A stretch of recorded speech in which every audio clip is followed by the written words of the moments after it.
शुरू कर देते हैं। हम लोग श्रीमद् भागवतम के प्रथम स्कंद के चौथे अध्याय नारद जी का प्राकट्य से तीसरे से लेकर 5वें श्लोक तक आज पढ़ेंगे।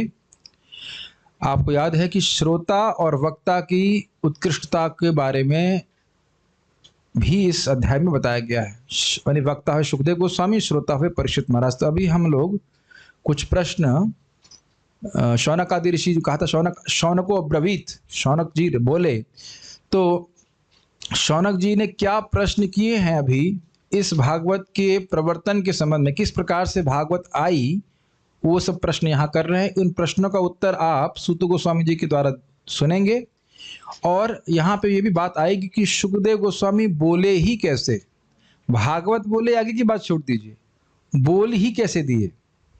वो तो किसी से बात ही नहीं करते, तो वो सब भी आप देखने वाले हो आप, और साथ ही उनके विशेष गुणों की किस दृष्टि से वह जगत को देखते थे वह सब भी आप देखने वाले हैं। सब लोग मेरे पीछे बोलिए।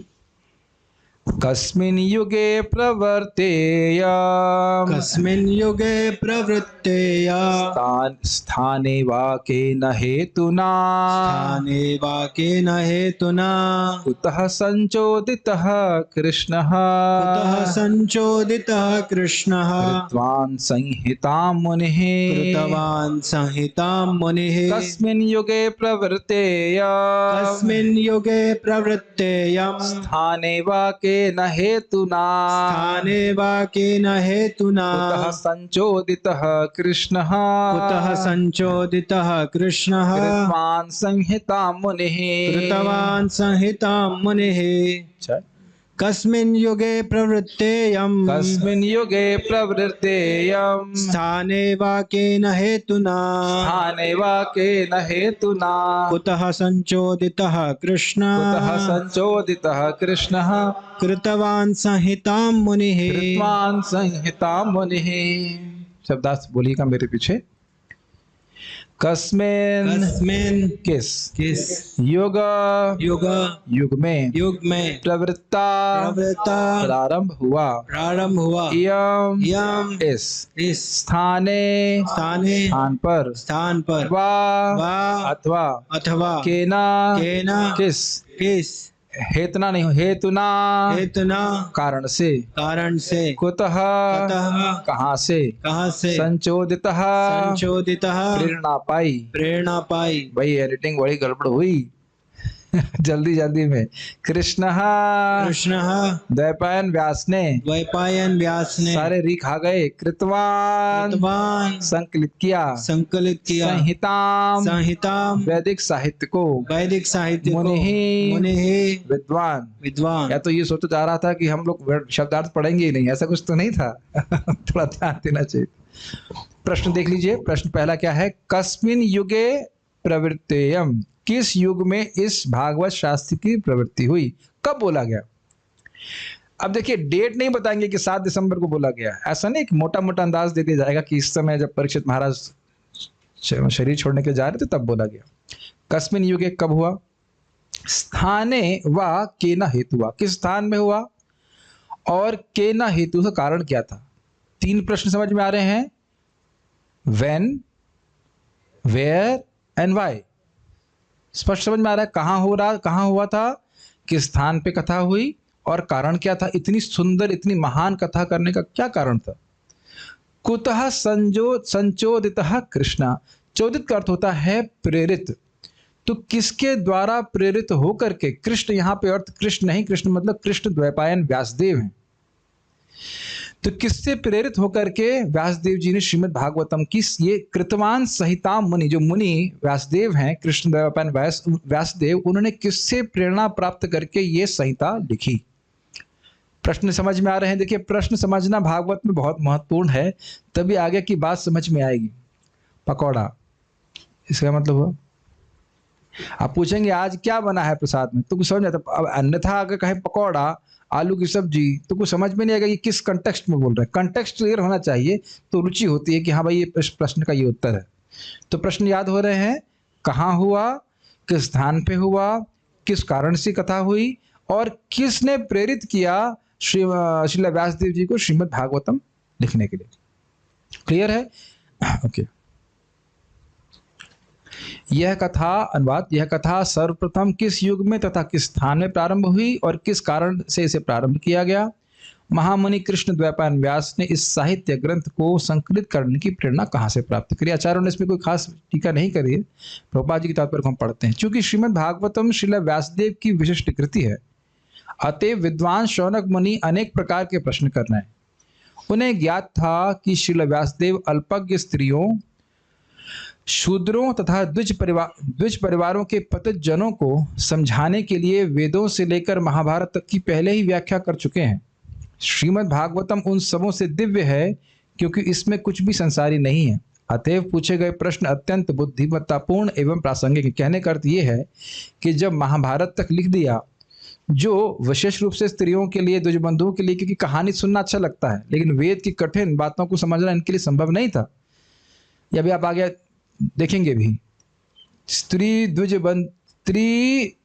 स्त्री शूद्र द्विजबंधु नाम त्रयी ना श्रुति गोचरः।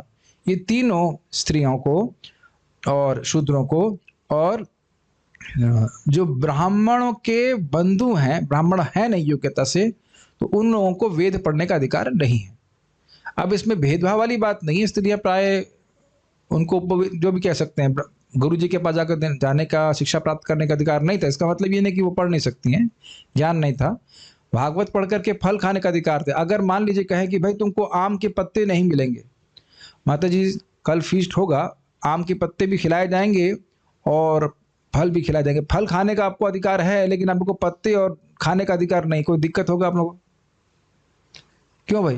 प्रभु जी चलो, माता जी लोगों को दिक्कत नहीं है। कोई भैया शूद्र फैमिली से जन्म हो, कोई झगड़ा करने की जरूरत है? कहो भाई देखो, तुमको पत्ते गिनने की, पत्ते चबाने की और डंडियां गिनने की अधिकार नहीं है, लेकिन तुम्हें फल खा सकते हो।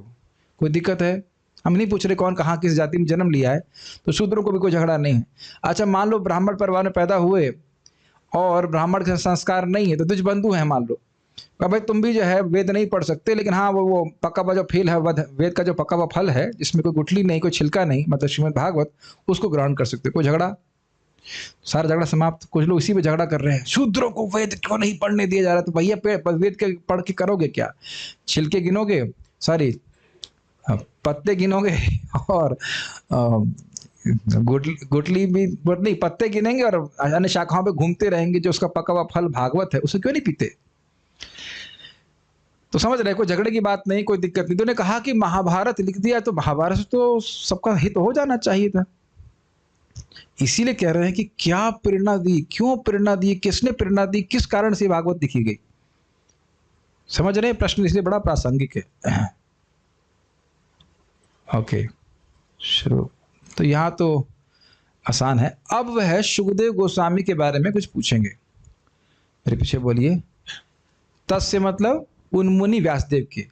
तस्य पुत्रो महायोगी, तस्य पुत्रो महायोगी, समदृङ् निर्विकल्पकः, समदृङ् निर्विकल्पकः, एकान्तमतिर् उन्निद्रो, एकान्तमतिर् उन्निद्रो, गूढ़ो मूढ़ इवेयत, गूढ़ो मूढ़ इवेयते। हाँ, एते होना चाहिए, गूढ़ो मूढ़ इवेयते, गूढ़ो मूढ़ इवेयते। तस्य पुत्र महायोगी, तस्य पुत्रो महायोगी, समदृक् निर्विकल्पकः, समदृक् निर्विकल्पकः, एकान्तमतिर् उन्निद्रो, एकान्तमतिर् उन्निद्रो, गूढ़ो मूढ़ इवेयते।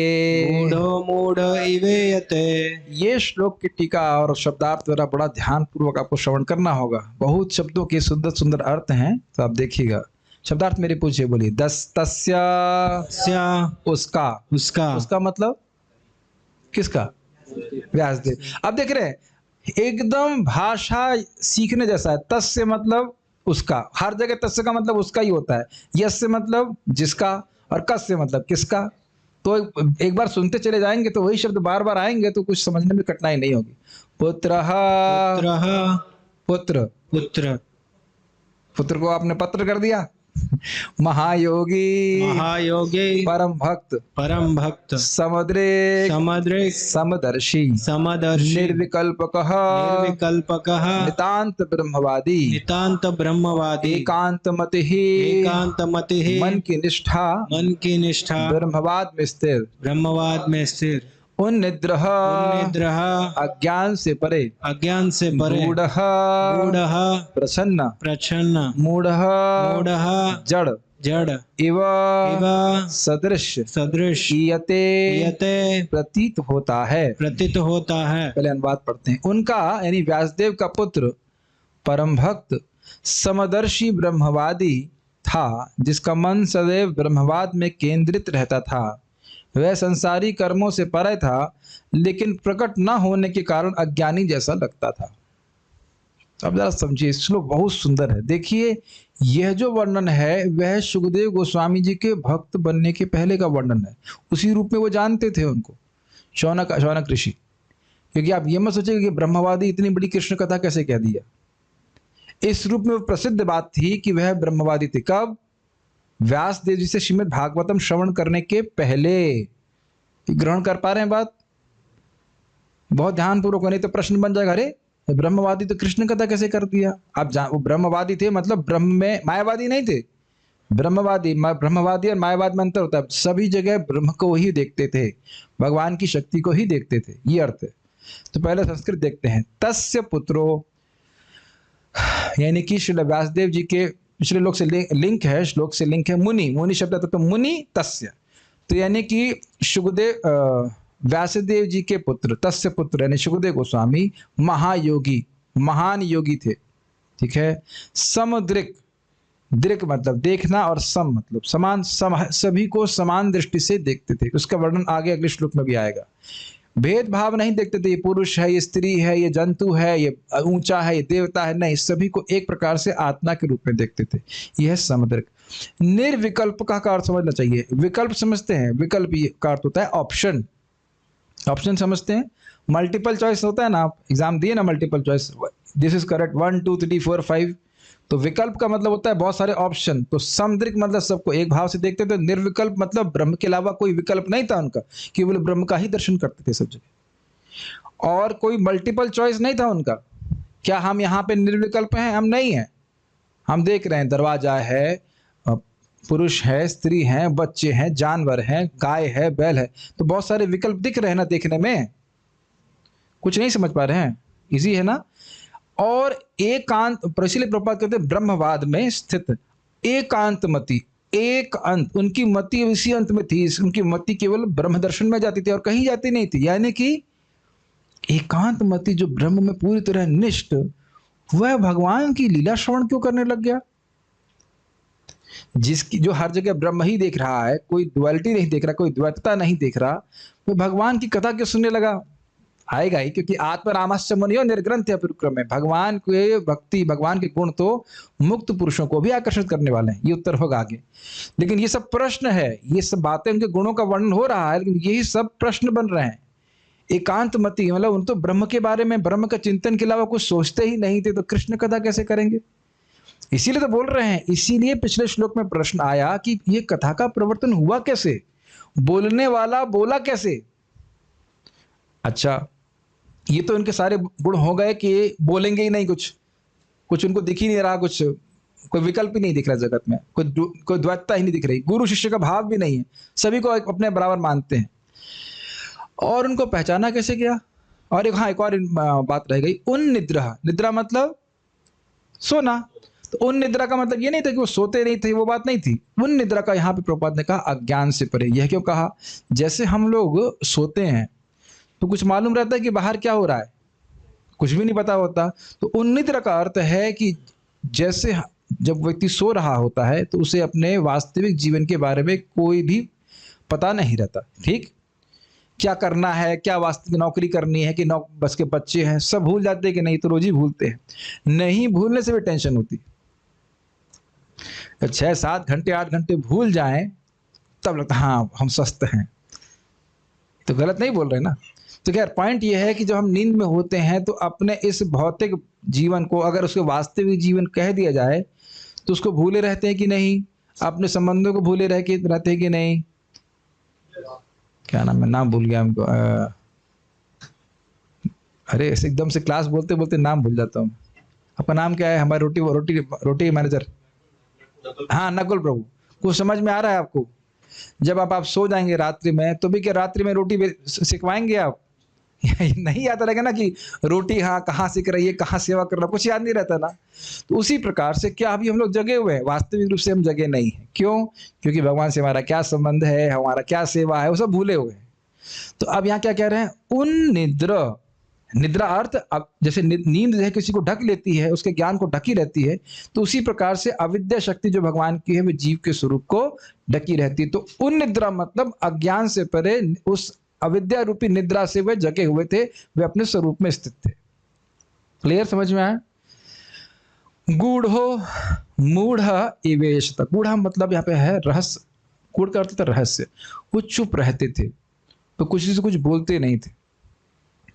जब कोई कुछ बोलेगा ही नहीं तो मालूम कैसे चलेगा कि वो व्यक्ति क्या सोच रहा है, क्या जानता है, क्या नहीं जानता है कि नहीं।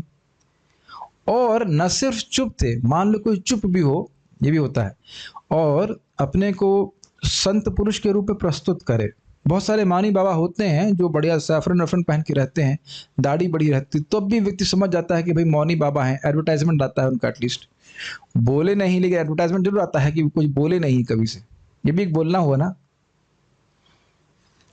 अगर लिख दिया है बड़ा बोर्ड में कि कहीं बोले नहीं, तो उनके बारे में कुछ बोला जा रहा है। लेकिन पॉइंट ये है कि वह भी अपने आप को प्रस्तुत करते हैं समाज में कि मैं साधु हूं। मेरा ऐसा अनुभव है व्यक्तिगत रूप से। हम एक जगह गए थे अयोध्या में, तो वहां पर कोई व्यक्ति बैठे हुए थे, लंबी दाढ़ी थी और कुछ बोलते नहीं थे, तो मैं भी 100 रुपये जमा कर दिए इधर। अभी पता नहीं वो मायावादी थे, हो सकता भक्त भी हो, हम नहीं कह सकते कि भक्त नहीं है, लेकिन भक्त होते तो वस्तुतः बोलने वाला होता। लेकिन मान लिया जाए कि भक्त था, लेकिन हमको तो पता नहीं माया भक्त है कि मायावादी है ना क्या है। लेकिन साधु के वेश में बैठा है और दाढ़ी वाड़ी बड़ी है, तो हम लोग हाँ भाई बड़े साधु होंगे, मौनी है। लेकिन क्या इस प्रकार के थे? नहीं, उस प्रकार के भी नहीं थे। गूढ़ तो थे, एकदम चुपचाप रहते थे, किसी से बात नहीं करते थे। लेकिन मूढ़ मतलब पागल की तरह। ध्यान दीजिए संस्कृत में मूढ़ इव ईयते। एव शब्द नहीं है, एव और इवा का अर्थ समझते हैं आप लोग? कुछ समझ रहे हैं संस्कृत इतनी?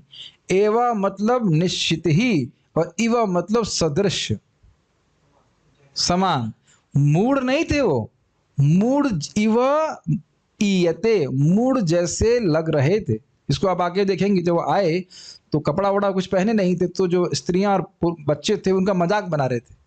लेकिन जब देखा कि भागवत उसमें सभा में आए, ऋषियों की सभा में आए और सारे ऋषि मुनि खड़े हो गए, तब उनको लगा अरे बाप रे कौन बड़ी व्यक्ति है। समझ रहे हैं ना मेरी बात?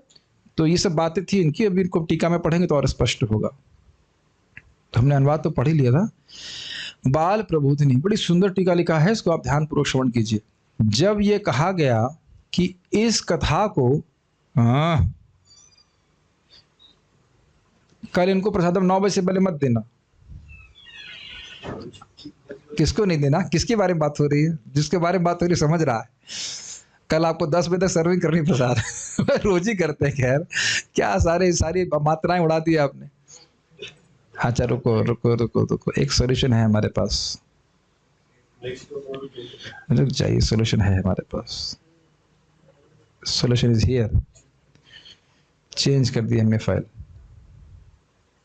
जब यह कहा गया कि इस कथा को शुकदेव गोस्वामी ने महाराज परीक्षित को सुनाया, तब इस घटना के कारण को स्पष्ट कराने के लिए श्री शुकदेव गोस्वामी के संबंध में 5 श्लोक कह रहे हैं।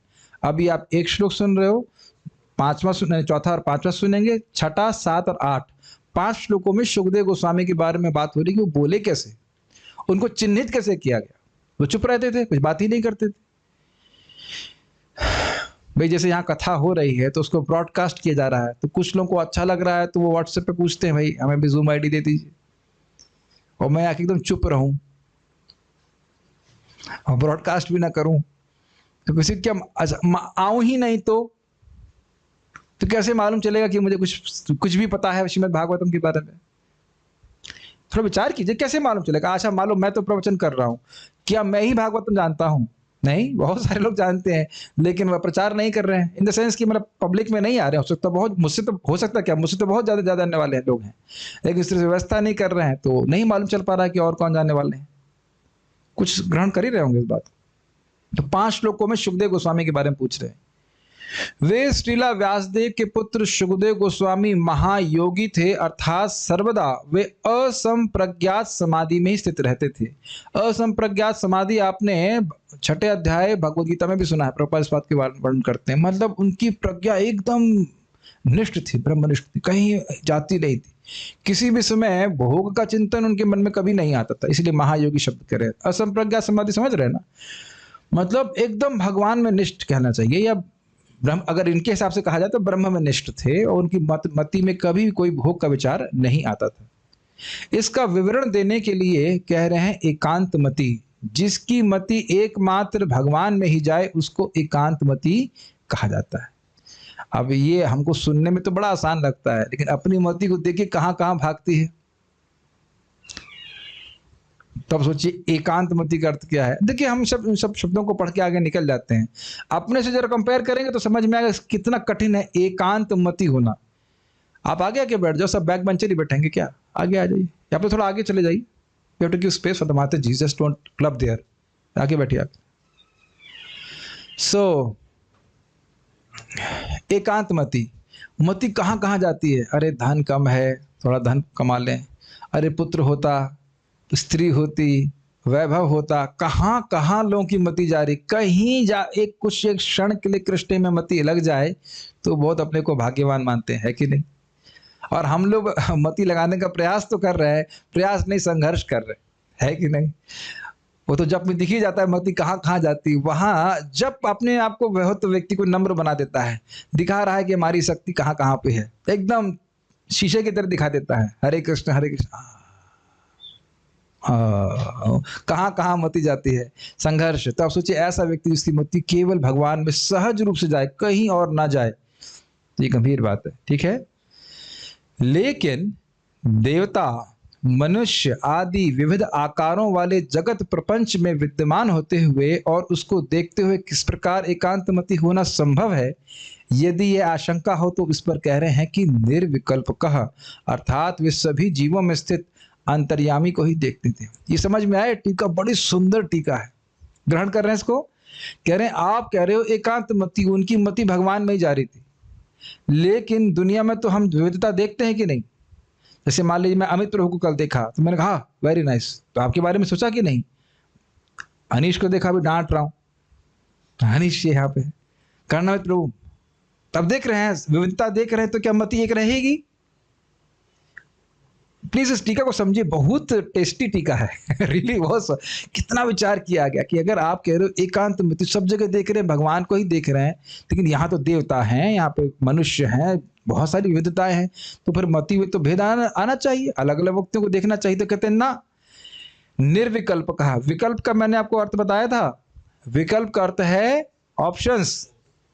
यहाँ माता जी लोग बैठे हैं, यहाँ प्रभु जी लोग बैठे हैं, ये किचन के इंचार्ज हैं, सर्वे सर्वा हैं, सभी पे कृपा करने वाले हैं, ये एडिटिंग ठीक से नहीं करते हर व्यक्ति को, वो देखो आलसी बैठा हुआ है, नहीं मैं नहीं मैं किस, अरे मजाक कर रहा हूँ मैं, खाली मैं बोल रहा हूँ कि इस प्रकार से मैं बोलूँ कि भाई यहाँ बहुत सारे विकल्प दिख रहे हैं कि नहीं। मैं सबको देख रहा हूँ, जैसे मैं कार्तिक प्रभु पर्ची काटते हैं, मैं कुछ नहीं करता हूँ, प्रभु जी को सेवा करते हैं, प्रभु हर व्यक्ति विकल्प के रूप में दिख रहा है कि नहीं। यहाँ पे कम से कम 25 लोग बैठे हैं, तो 25 विकल्प दिख रहे हैं कि नहीं, सबके अलग अलग गुण दिख रहे हैं कि नहीं। तो कह रहे हैं ना, निर्विकल्प कहा, उनको भगवान के अलावा सभी के हृदय में केवल परमात्मा को दिखते थे। बहुत बहुत उच्चतर स्थिति है। हमें तो आत्मा ही नहीं दिख रही, परमात्मा देखने की तो बात ही छोड़ दीजिए। सभी के शरीरों को भगवान के मंदिर के रूप में देखना, सभी के प्रति सम्मान की भावना रखना, ये एक उत्तम अधिकारी का लक्षण है। हम लोग इसको इमिटेट नहीं कर सकते, हम लोग को मध्यम लेवल पे नहीं चाहिए कि कम से कम भगवान को देखें, भगवान से प्रेम करना है, जो अपने साथ वाले हैं उनसे मैत्री करनी है, जो अपने से कुछ कम जानने वाले हैं उन पे दया करनी है, और जो द्वेष करने वाले हैं उनकी उपेक्षा करनी। इतना तो कम से कम करें, भक्तों से झगड़ा तो नहीं करें। ये बात समझनी चाहिए। देखिए इसीलिए श्रीमद् भागवतम क्लास में आना चाहिए। एक भक्त बोल रहे थे आज मेरे को कि एक भक्त ऐसे कैसे बोल देता है, वो ऐसा इसलिए बोल देता है कि जो चीज श्रवण की जानी चाहिए वो श्रवण करने के लिए बैठा नहीं रहता। जब रोज सुनेंगे और समझ में आएगा कि अरे भाई मैं तो अगर भक्तों से झगड़ा कर रहा हूँ, भक्तों से दुर्व्यवहार कर रहा हूँ, तो मैं निम्न को मतलब कनिष्ठ भक्त हूँ। लेकिन कनिष्ठ भक्त के संग दिक्कत ये है कि वो शास्त्र सुनना नहीं चाहता है, तो उसे मालूम ही नहीं चलेगा कि वो कनिष्ठ है। वो ही सोचता रहेगा पूरा जीवन कि मैं तो बहुत सर्वश्रेष्ठ भक्त हूँ। तो don't expect good behaviour from कनिष्ठ डिवोटीज। उनके डेफिनेशन ही है न तद भक्तेषु च अन्येषु तद भक्तः प्राकृतः स्मृतः। जो व्यक्ति भक्तों के संग और अन्यों के संग जो इस समय भक्त नहीं हैं, उनसे ठीक से बर्ताव करना नहीं जानता, वो व्यक्ति प्राकृत भक्त है। और ऐसा व्यक्ति केवल नामापराध या नामाभासी कर सकता है। मैं थोड़ा कठोर बोल रहा हूँ, दिमाग में घुसा लेना चाहिए। भक्तों से झगड़ा करने वाला व्यक्ति, भक्तों को दुख देने वाला व्यक्ति नामाभास पे ही रहेगा या नामापराध, बस।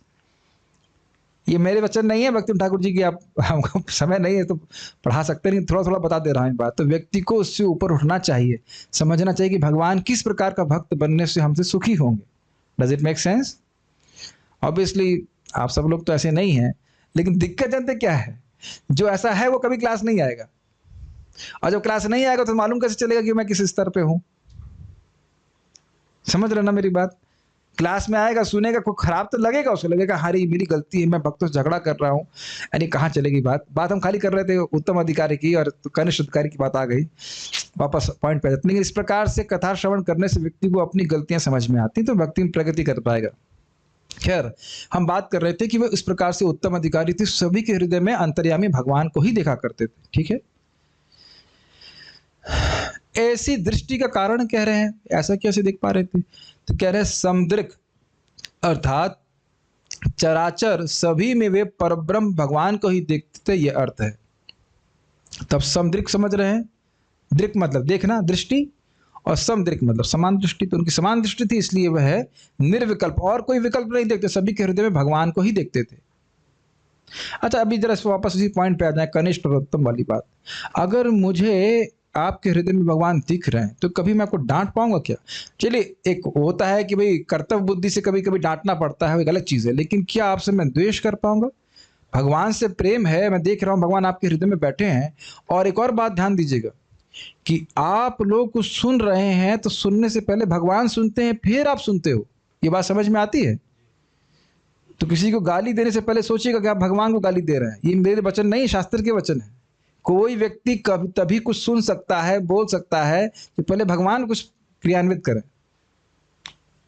अरे कितनी बार तो हम लोग बोल चुके हैं ना, हम यहाँ बैठे हृदय में बैठे हम सोचते हैं कि कुछ हुक्म कुछ करें, तो भगवान हमारे प्राणों को एक्टिवेट करते हैं, इंद्रियों को चलाए माए करते हैं। ये तो हम रोज गा रहे हैं, संजीवयति अखिल सत्य इत्यादि।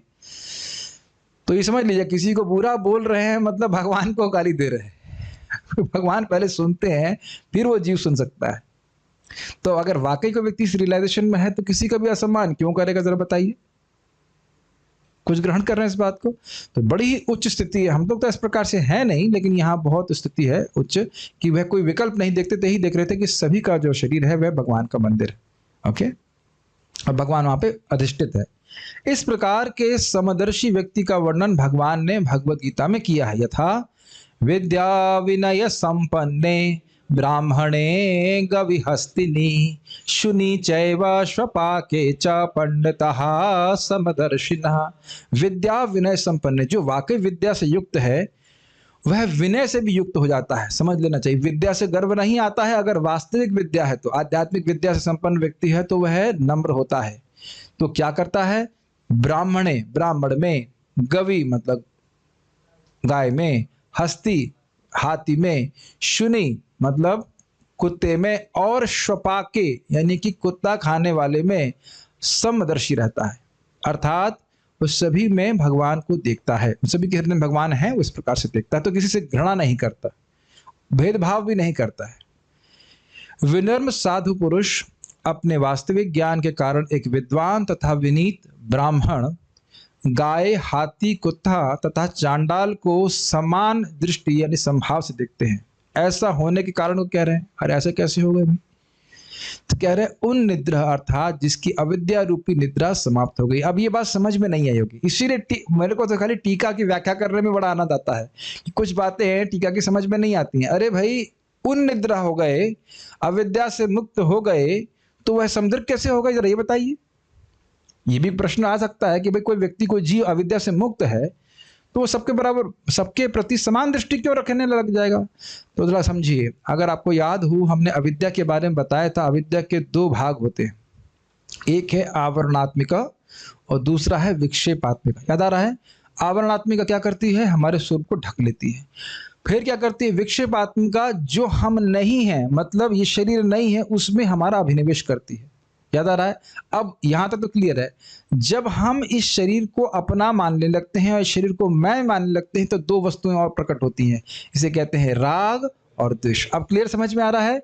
तो ये व्यक्ति मेरा है, ये व्यक्ति मेरा है, ये मेरा दुश्मन है, या ये मेरा दुश्मन है, ये मेरा दोस्त है, ये इसे कहते हैं राग और द्वेष।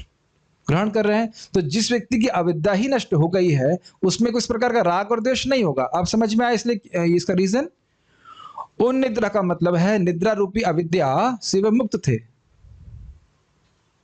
कुछ समझ पा रहे हैं इस बात को?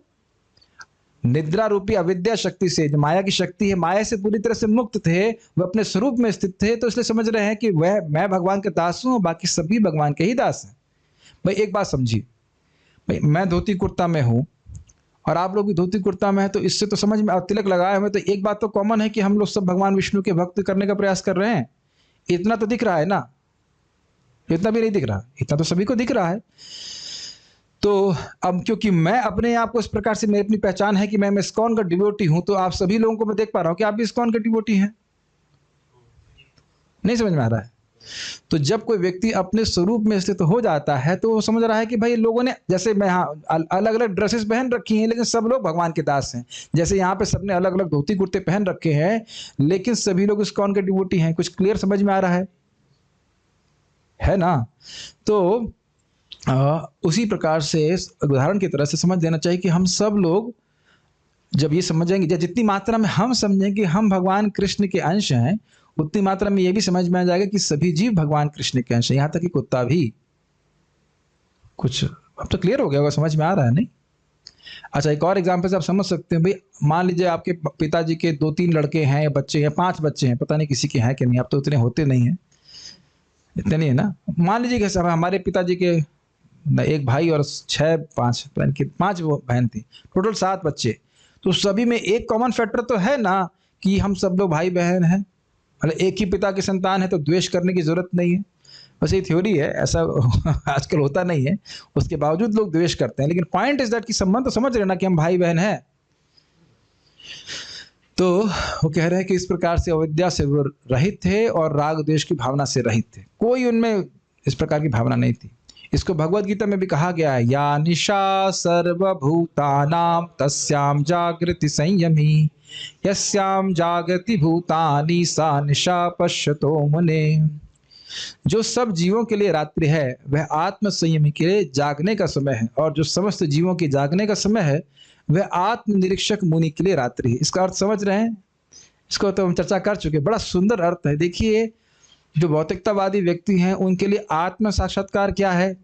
फालतू काम है, कुछ है ही नहीं, ये कौन, सब कुछ नहीं है। इस्कॉन वाले तुम्हारे दिमाग खराब कर रहे हैं, उन्हें काम करने के लिए फ्री के लोग चाहिए, तो इसलिए लड़कों को बरगला रहे हैं। ये आध्यात्मिक साक्षात्कार, आत्म साक्षात्कार कुछ नहीं, टाइम बर्बाद करो, पढ़ो लिखो, कुछ काम करो, बैगन उगाओ, तुलसी उगा के क्या होगा? कुछ लोग सब बोलते हैं फिलोसफर, बैगन उगाइए, तुलसी जी उगा के क्या होगा? नाम ही बैगुन है, बेगुण। तो इस प्रकार की बहुत भौतिकतावादी फिलोसफर घूमते हैं कि नहीं? आपके घर वाले में तो पूरा संप्रदाय ही इसी प्रकार के आप बता रहे थे, नहीं कि भक्ति करने से क्या होगा, है कि नहीं? बोलते हैं कि नहीं? तो उनको समझ ही नहीं आएगा कि भक्ति करने से क्या है, आध्यात्मिक ध्यान, इस सब के प्रति वह पूरी तरह से अनभिज्ञ है। जैसे कोई व्यक्ति रात्रि में सो रहा है, जो व्यक्ति रात्रि में सो रहा है उसे क्या पता लोग बाहर क्या क्या कर रहे हैं? कुछ नहीं कर रहे। स्वभावतः अगर कोई व्यक्ति आपको 9 बजे देखेगा तो हाँ आ गया खाने के लिए, उठते ही। जो लोग 8:30 बजे उठ करके ब्रेकफास्ट 9 बजे कर रहे हैं, वो आपको 9 बजे उठ खाना खाते हुए देखें, प्रसाद ग्रहण करते हुए देखें, तो क्या सोचेंगे? हाँ ये लोग ऐसे ही है, उठ जाते होंगे 8:30 बजे, नहा करके आ गए, अच्छे लोग हैं, सुबह उठ जाते हैं। उसे क्या पता कि हम लोग सुबह 3 बजे उठ करके नाम जप किए, मंगल आरती किए, है ना, कथा वथा सुन करके फिर प्रसाद ग्रहण कर रहे हैं। वो भी प्रसाद ग्रहण कर रहे हैं, केवल खाना नहीं खा रहे। कुछ समझ में आ रहा है? जिस तरह से, जिस धारा में भक्त सोच रहा है, गोलोक के बारे में सोच रहा है, महाप्रभु की लीला के बारे में सोच रहा है, कृष्ण की लीला के बारे में सोच रहा है, कृष्ण की सेवा कर रहा है, उसके प्रति भौतिकतावादी बिल्कुल अनभिज्ञ है कि नहीं है?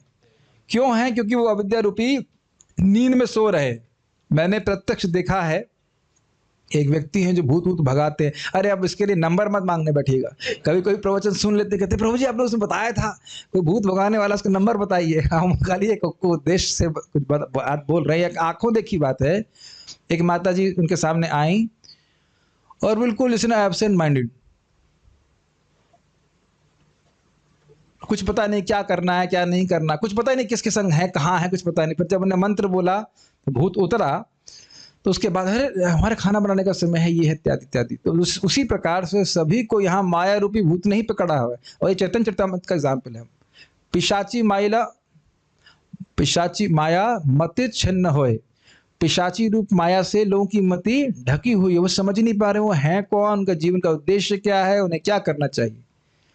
तो जब वो साधु वैद्य के पास, भक्तों के पास जाते हैं, वो महामंत्र हरे कृष्णा कृष्णा कृष्णा हरे हरे, हरे राम राम राम हरे हरे, ये बोलते हैं, तब धीरे धीरे समझ में आता है अरे अरे मैं तो भगवान का दास हूँ। ये बात केवल ड्रामे के लिए नहीं है, केवल बोलने के लिए नहीं, आपको अनुभव होने लग जाएगा कि मैं यहाँ का नहीं हूँ। अभी नहीं समझ में आता है, लेकिन मंत्र बोलते रहेंगे, कथा श्रवण करते रहेंगे, तो धीरे धीरे एकदम स्पष्ट समझ में आने लग जाएगा कि मैं केवल टाइम वेस्ट कर रहा हूँ। We are not even conscious that we are wasting our time here. ये कभी बोला नहीं है। It's amazing. जैसे कि वो जो माता जी पे भूत चढ़ा हुआ था, she was not even conscious कि वो क्या कर रही है, पागल की तरह बोलती रहती है। ऐसे खूब हमारे पास वीडियोज हैं। ऐसा नहीं कि भूत होता है, नहीं होता, वो होता है। भूत वो सब होते हैं, पिशाच होते हैं, सब होते हैं, पकड़ लेते हैं तो व्यक्ति को पता ही नहीं चलता वो क्या बोल रहा है और क्या कर रहा है कि नहीं? हमने देखा किसी को? अभी हमने तो बहुतों को देखा इस प्रकार से, देखे है ना। मेरा आईआईटी में एक मित्र था, उसका नाम बोल के, बड़ा बुद्धिमान, उसने कृष्ण बुक पढ़ी, पूरी कृष्ण बुक याद हो गई, इतना बुद्धिमान था वो। हाँ, मुझसे तब पूछता था ये असुर को भगवान ने क्यों मारा, तब मैं बिल्कुल ही नहीं आता। हमने कहा भाई मुझे नहीं पता कि क्यों मारा, कौन सा असुर, इतना तेज था। एक बार कृष्ण बुक पढ़ी, पूरी कृष्ण बुक उसे याद हो गई। कहा मुझे अपनी 11वीं से 12वीं का जो समय है जीवन का, वो याद नहीं है। कोई भूत पकड़ लिया होगा, फिर बाद में उसको हटवाया गया। तो मैं खाली ये कहना चाहता हूँ, सब उदाहरण देने का प्रयोजन ये है कि जो उसको भूत पकड़ लेता है वो समझ नहीं पा रहा वो कर क्या रहा है। तो यही बात बोल रहे हैं कि जो आत्मनिरीक्षक मुनि है वो समझ रहा है कि अरे भाई मेरा समय मानव जीवन का बहुत बहुमूल्य है और मुझको भगवान की भक्ति करना चाहिए। जितना भक्ति मैं कर सकूं इस जीवन में कर लूं, बाकी सारी चीजें एकदम इनसिग्निफिकेंट है। ये बातें अभी नहीं समझ में आती हैं, थोड़ी देर में समझ में आ जाएंगी। अगर मान लीजिए किसी को कोरोना हो जाए तब, जैसे भी हमने सुना कि कोई मेरी दीदी की फ्रेंड के परिवार के सभी लोगों को कोरोना हो गया, और एकदम सच्ची घटना, हम तो न्यूज़ नहीं पढ़ते, ये सुनकर एकदम शॉकिंग हो जाता है। और उनके पूरे घर को बंद कर दिया गया है और उनके यहाँ एक व्यक्ति की मृत्यु हो गई, उसको नगर निगम वाले लेकर के चले गए। उनकी जो मेन मुखिया थे वो मर गए। अब मैं शब्द खराब यूज करूंगा, एकदम जानवर की तरह, है ना। अब उसको फेंकेंगे, जलाएंगे, कुछ नहीं कह सकते ना। अब बताइए कि उन्होंने जो कुछ भी भौतिक किया उसकी क्या वैल्यू है। रोज एक बार आप मृत्यु को स्मरण कर लेंगे तो समझ में आएगा कि 16 माला तो कम से कम जरूर करना है। इतना आत्मनिरीक्षण व्यक्ति को होना चाहिए। और ऐसा लगता है कि हमारा जीवन ऐसे चलता रहेगा, खटाक से कोरोना हो जाता है, कुछ भी और भी कुछ भी हो सकता है। बात मरने के लिए क्या बाथरूम खतरनाक स्थान नहीं है? बाथरूम में गिर के ही मर जाते हैं। तो गले में कुछ खा रहे थे, हंस रहे थे, वो अटक गया, मर गए। कोई विशेष कोई बहुत मेहनत करने की जरूरत तो नहीं मरने के लिए। तो इस प्रकार का आत्मनिरीक्षण भौतिकतावादी लोग नहीं कर रहे हैं, तो कह रहे हैं कि वह आत्मनिरीक्षक आत्मसंयमी पुरुष के समान थे। उनकी अविद्या बिल्कुल निवृत्त थी, वो आत्म साक्षात्कार के प्रति पूरी तरह से संलग्न थे। ठीक है, इस कारण से वे गूढ़ थे, अर्थात अपनी महिमा का आविष्कार लोक में नहीं करते थे, इसलिए मूढ़ जैसे प्रतीत होते थे। समझाया था मैंने आपको। गूढ़ मतलब रहस्य, क्या चिंतन कर रहे हैं, कुछ नहीं बोलते थे, एकदम चुप, कोई प्रकाशन जगत में नहीं कर रहे थे। और इसीलिए लग रहा था बुद्धू है, कुछ पता ही नहीं है, मूर्ख है, और जानबूझ करके अपने को मूर्ख जैसा प्रस्तुत भी कर रहे थे ताकि छुपे रहें।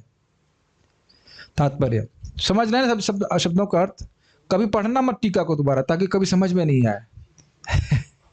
यही कर्तव्य होता है, मुझे पता है कोई नहीं पढ़ेगा, इसीलिए यहाँ पकड़ पकड़ कर बढ़ाया जा रहा है। कम से कुछ तो आंखों की वृत्ति और वाणी की वृत्ति, कान की वृत्ति कुछ लगे भगवान के बारे में। लेकिन एक बात तो है कि अच्छा लग रहा होगा, उम्मीद है कि शब्दों के अर्थ सुन करके अच्छा लग रहा होगा। कुछ कह रहे थे? ठीक है। ये जो कहा जा रहा है, सुनने के पहले हाँ, एक प्रश्न है कि इनके कौन से गुणों के बारे में हो रहा है, कि क्या ये भागवतम जब उन्हें व्यासदेव से पहले सुनी तब की बात है, या भागवत सुनने के बाद की बात है? उसे कोई दिक्कत नहीं है, वो एक्चुअली देखिए ये लीला की बात है। हम लोग सुन रहे हैं कि मुझे लग रहा था ये प्रश्न आ जाएगा, कि मैंने बात बोली थी। देखिए, सुखदेव गोस्वामी बोला जरूर जा रहा है कि ब्रह्मवादी हैं, लेकिन आप ये भी बात सुन सकते हैं, ये भी कथा सुनी ना आपने, कि ब्रह्म जब ये तोते के रूप में थे तो शिव जी पार्वती को भागवत सुना रहे थे, और पूरी भागवत में यही हाँ हाँ करते रहे। अब पार्वती जी भी कर रही थी, लेकिन जब वो सो गई, एज यूजुअल लोग सोते ही हैं, परंपरा वहीं से शुरू हो रही है, माता जी से शुरू हो रही है। मतलब नथिंग अगेंस्ट माता जी इन जनरल, कह रहे मतलब माता मतलब आदि शक्ति दुर्गा जी जब भागवत में सो गई, तो यहाँ भी सो सकते हैं, कोई कठिनाई नहीं है। ठीक है, तो वो सो गई, कोई तत्व की चर्चा हो रही होगी, लीला सुनाते कुछ तो शायद जो भी रहा हो, तो शिव तो वो भी हूँ करके सुनते रहे। ठीक है, अब जानते हैं इस कथा को। फिर सुखदेव वो जब शिव जी को समाधि टूटी तो कह ये कौन बोल रहा है, देखा तोता बोला तो बड़े क्रोधित हुए, और फिर वह उसके पीछे मारने के लिए दौड़े उसको। तो जो है तोता भागा कस के, और उसके बाद वो व्यासदेव की माँ के मुख के द्वारा उनके घर में प्रवेश कर गया। तो आप ये मानिए कि वो भक्त ही हैं, भले ही उनको आप कहो कि ब्रह्मवादी हैं कुछ भी है, लेकिन वो भगवान के भक्त ही मान के चलिए। ठीक है, तात्पर्य श्रील सुखदेव गोस्वामी मुक्त जीव थे, अतएव वे सदैव जागरूक बने रहे कि वे माया पाश में न फंस जाएं। स्पष्ट है, ये शब्द थे। उन्निद्रा शब्द की व्याख्या हो रही है। भगवद गीता में इस जागरूकता की रोचक व्याख्या की गई है। मुक्त जीव तथा बद्ध जीव के पृथक पृथक कार्य हैं।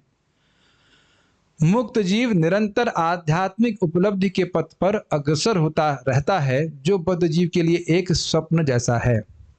अभी टीका में देखे थे, अब बताइए गिरधरलाल जी की टीका प्रपात नहीं रख रहे हैं क्या? तो बताइए, अभी आपने देखा ना जागृत सही में वाला, और वही श्लोक के प्रपात अनुवाद रख रहे हैं कि नहीं? तो सब आचार्यों को प्रपात लेते हैं। बद्ध जीव मुक्त जीव के वास्तविक कार्यों की कल्पना तक नहीं कर सकता है कि नहीं? कोई व्यक्ति सोचेगा ना कि भाई इस पढ़ाई लिखाई से जो भागवत की हम पढ़ रहे हैं, किसी को नौकरी तो मिलने वाली है नहीं, 2 वक्त की रोटी भी नहीं मिलेगी, तो ये लोग सब लोग इतनी मेहनत क्यों कर रहे हैं? प्रश्न बन सकता है, क्या होगा भागवत जाके, क्या होगा? वो कभी नहीं समझ पाएंगे कि श्रीमद् भागवतम के श्रवण से या भगवान की भक्ति करने से जीव का क्या कल्याण होता है। इसीलिए तो सब लोग भक्ति करते ही नहीं है। ये हमेशा समझ लेना चाहिए कि मनुष्याणाम सहस्रेषु, ये हमेशा स्टैटिस्टिक्स रहेगी। हजारों हजारों में कोई एक व्यक्ति रहेगा जो भगवान की भक्ति को स्वीकार करने के लिए अग्री भी करे, करने की और पूरा जीवन करने के लिए उत्साहपूर्वक करने की तो बाकी छोड़ दीजिए। आप समझ रहे ना मेरी बात? तो ये कह रहे हैं कि कभी समझ ही नहीं पाएगा, कल्पना ही नहीं कर पाएगा कि वो लोग कर क्या रहे हैं। आप लोग समझते ही होंगे कि आपके परिवार वाले समझ नहीं रहे कि आप क्या कर रहे हैं। क्लियर? हमारे यहाँ पे एक भक्त है, बता रहे कि हमारे आयुष प्रभु के पिताजी डर रहे हैं, अरे तो घर ही नहीं आ रहे दोनों ही। मेरी लड़की और लड़के को इस्कॉन वाले ने क्या कर रहे, किडनैप कर ले, क्या बोलते हैं, हड़प लिया। किडनैप किए आप लोगों को, किडनैप किए कि आप लोग अपनी इच्छा से रह रहे हैं कि नहीं, स्वेच्छा से। लेकिन वो क्या सोच रहे हैं, नहीं हमारे बच्चे को हमसे कितना प्रेम करता था, अब हमारा सारा बच्चों का प्रेम जो है घुमा दिया, ऐसे कुछ सोच रहे होंगे। Is it not?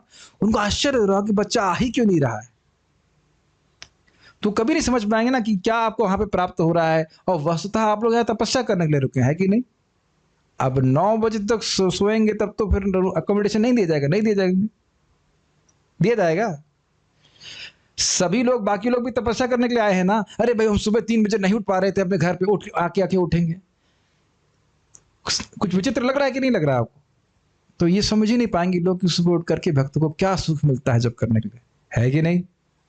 ये बात प्रपात कह रहे हैं। जबकि बद्ध जीव इन आध्यात्मिक कार्यों को सबका स्वप्न देखता है, किंतु मुक्त जीव जागृत रहता है। इसी प्रकार बद्ध जीव के कार्य मुक्त जीव को स्वप्नवत प्रतीत होते हैं। बहुत सुंदर है, बहुत सुंदर है। ये लाइन को समझिए आप। जैसे हम लोग स्वप्न में बहुत सारे कार्य करते हैं कि नहीं, और जब उठ जाते हैं तो क्या कहते हैं, स्वप्न है, उसका कोई महत्व नहीं देते। समझ रहे हैं? उसी प्रकार से बद्ध जीव चाहे कितना भी भौतिकता में प्रगति कर ले, जो व्यक्ति मुक्त है, जो अपने संबंध को भगवान से समझ रहा है, वो समझ रहा है कि ये जगत केवल एक ड्रामे की तरह सेट किया गया है। इस बात को आगे नारद जी की उक्ति से भी आप सुनेंगे कि जैसे ही उनको अविद्या नष्ट हुई, वो समझ गए, कह रहे भाई मैं तो केवल अज्ञान के कारण अपनी पहचान इस शरीर से कर रहा था। कुछ ग्रहण कर पा रहे हैं, जब अपनी पहचान ही शरीर समाप्त हो गई तो शरीर की क्रियाओं का क्या प्रयोजन रहेगा। आत्मा कंपनी सेक्रेटरी बन सकती है, कंपनी सेक्रेटरी साहब, कोई बात नहीं, अभी स्वप्न पूरा टूटा नहीं है, बुराई मत, जब टूटेगा तो कहेंगे मैं क्यों टाइम वेस्ट कर रहा हूँ, हर व्यक्ति मैं इनको पकड़ रहा हूँ, ऐसा कोई बात नहीं, सभी के संग। मेरा भी एक सपना था IIT कानपुर, मेरे पता सपने क्या था, मैं अपने मामा जी के संग गया था, जब मेरा सिलेक्शन नहीं हुआ, देखा वहाँ के लड़के साइकिल चला रहे हैं इधर से उधर, तो मेरे हृदय में इच्छा आई, काश यहाँ पे भी मैं भी साइकिल चलाऊं। इच्छा आई, उसके लिए मेहनत किया, सत्संग किया ना, इसलिए साधु संग किया तो इच्छा तो आ ही जाएगी। हमने वहाँ पे साइकिल चलाई लेकिन कोई खुशी नहीं प्राप्त हुई, खाली इल्यूजन में रहते हैं कि हम इस प्रकार से हो जाएंगे तो हम बड़े सुखी हो जाएंगे। इसलिए साधुओं को देखना चाहिए जो वाकई खुश है, उनको देख के सोचेंगे हम भी ऐसे डिवोटी बने तो हाँ वाकई सुखी हो जाओगे। बाकी लोग केवल झूठ बोल रहे हैं, केवल स्वांग रच रहे हैं सुखी होने का, कोई सुखी नहीं है। समझ में आ रहा है? स्वप्नवत ऑल इल्यूजरी, और जितना भक्ति करते जाएंगे उतना ही अनुभव होता होगा।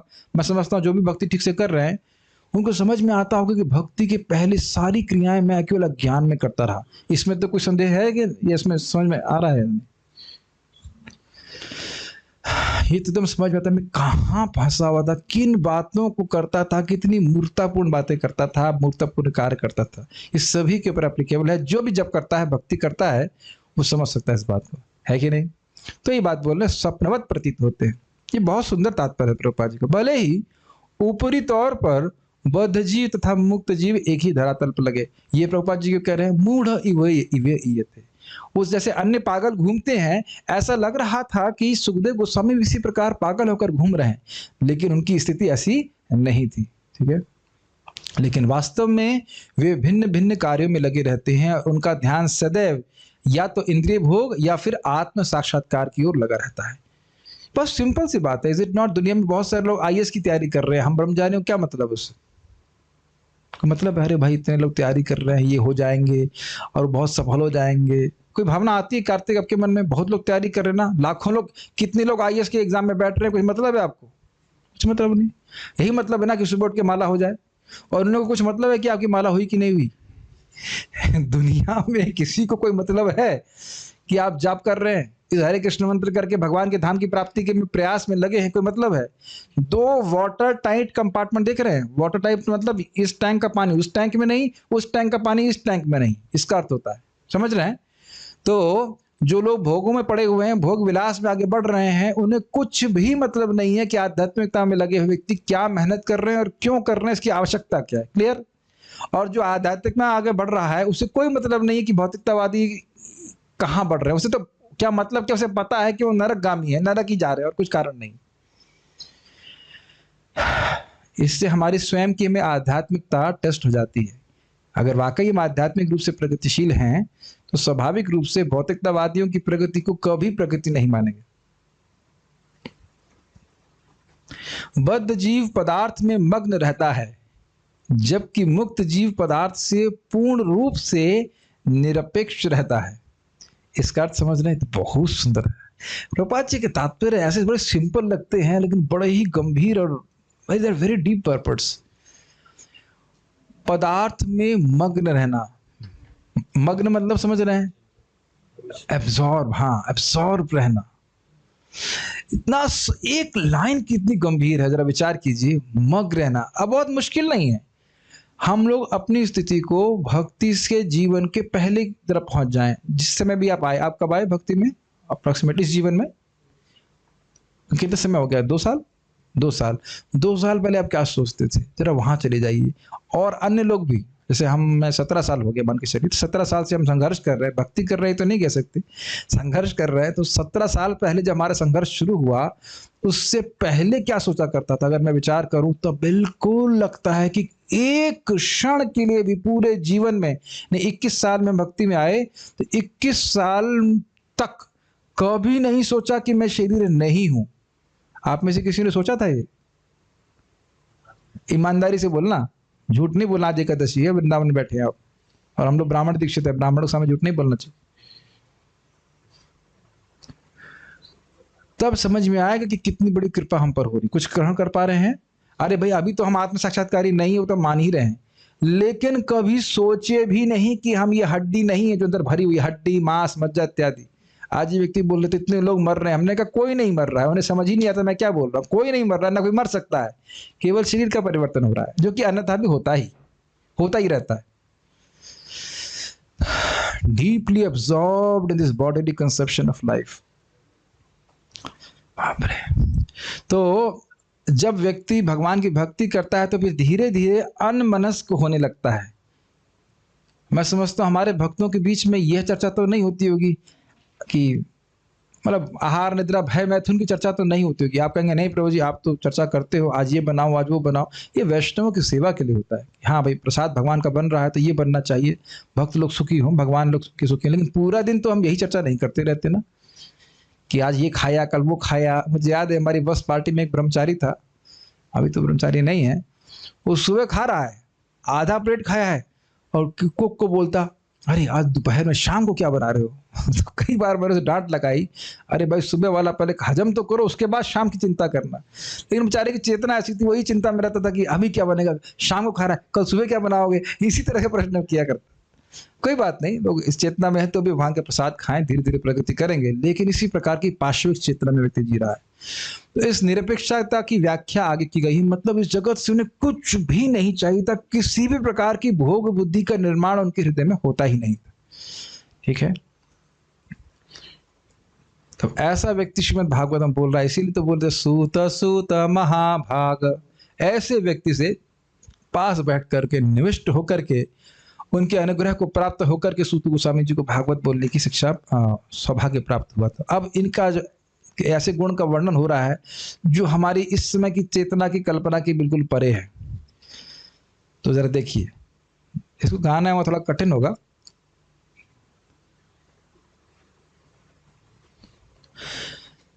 दृष्ट्वानुयान्तं ऋषिम् आत्मजमप्यनग्नम् आत्मजमप्यनग्नम् दृष्ट्वानुयान्तं ऋषिमात्मजमप्यनग्नम् दृष्ट्वानुयान्तं ऋषिमात्मजमप्यनग्नम्।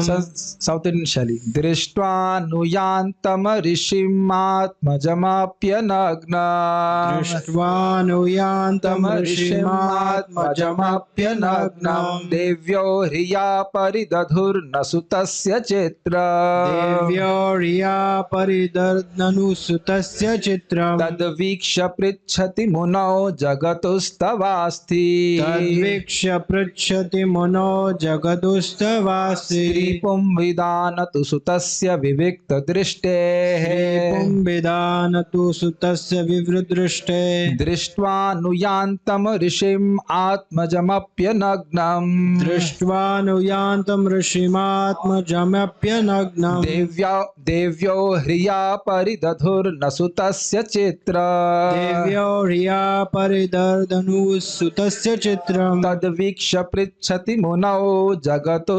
जगदुस्तवास्ति तद्वीक्ष्य पृच्छति मुनौ जगदुस्तवासि श्रीपुंविदानतु सुतस्य विविक्तदृष्टेः श्रीपुंविदानतु सुतस्य विवृत्तदृष्टेः दृष्ट्वा बोलिए दृष्ट्वा देखकर अनुयान्तम पीछा करते हुए ऋषि आत्मजम अपने पुत्र को अपि यद्यपि यद्यपि अनग्नम अनग्नम नग्न नहीं नग्न नहीं। देव्यः देव्यः सुंदरियों ने सुंदरियों ने ह्रिया प्रिया लज्जा से लज्जा से परिदधु शरीर ढक लिया शरीर ढक लिया न नहीं नहीं सुतस्य पुत्र का चित्रम आश्चर्यजनक आश्चर्यजनक तत्वीक्ष यह देखकर पृच्छति पूछता है मुनौ मुनिव्यास को जगदुः उत्तर दिया तब तुम्हारा अस्ति है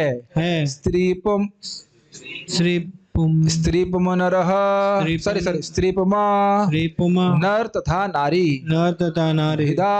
भिदा अंतर नहीं तू लेकिन सुतस्य पुत्र का विविक्त शुद्ध या पवित्र दृष्टि देखने वाले का अद्भुत गुण सुखदेव गोस्वामी का वर्णन कर रहे हैं। अनुवाद।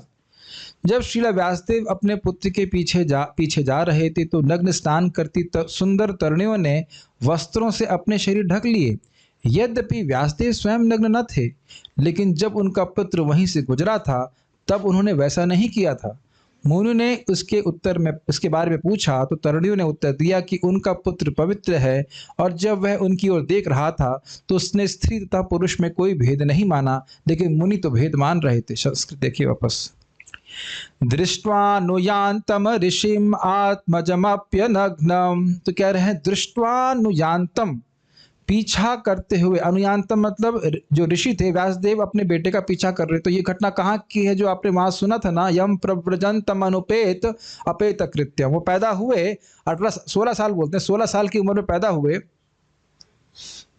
ये समझ में पहले वो अपनी माँ के गर्भ में थे और बाहर ही नहीं आ रहे थे, तो कहे व्यासदेव कहे बेटा बाहर आओ, साल 2 साल 3 साल जो भी हो गया। तो ने कहा नहीं बाहर आऊंगा तो माया पकड़ लेगी। तो व्यासदेव ने कहा नहीं माया नहीं पकड़ेगी, मैं तुमको वचन देता हूँ।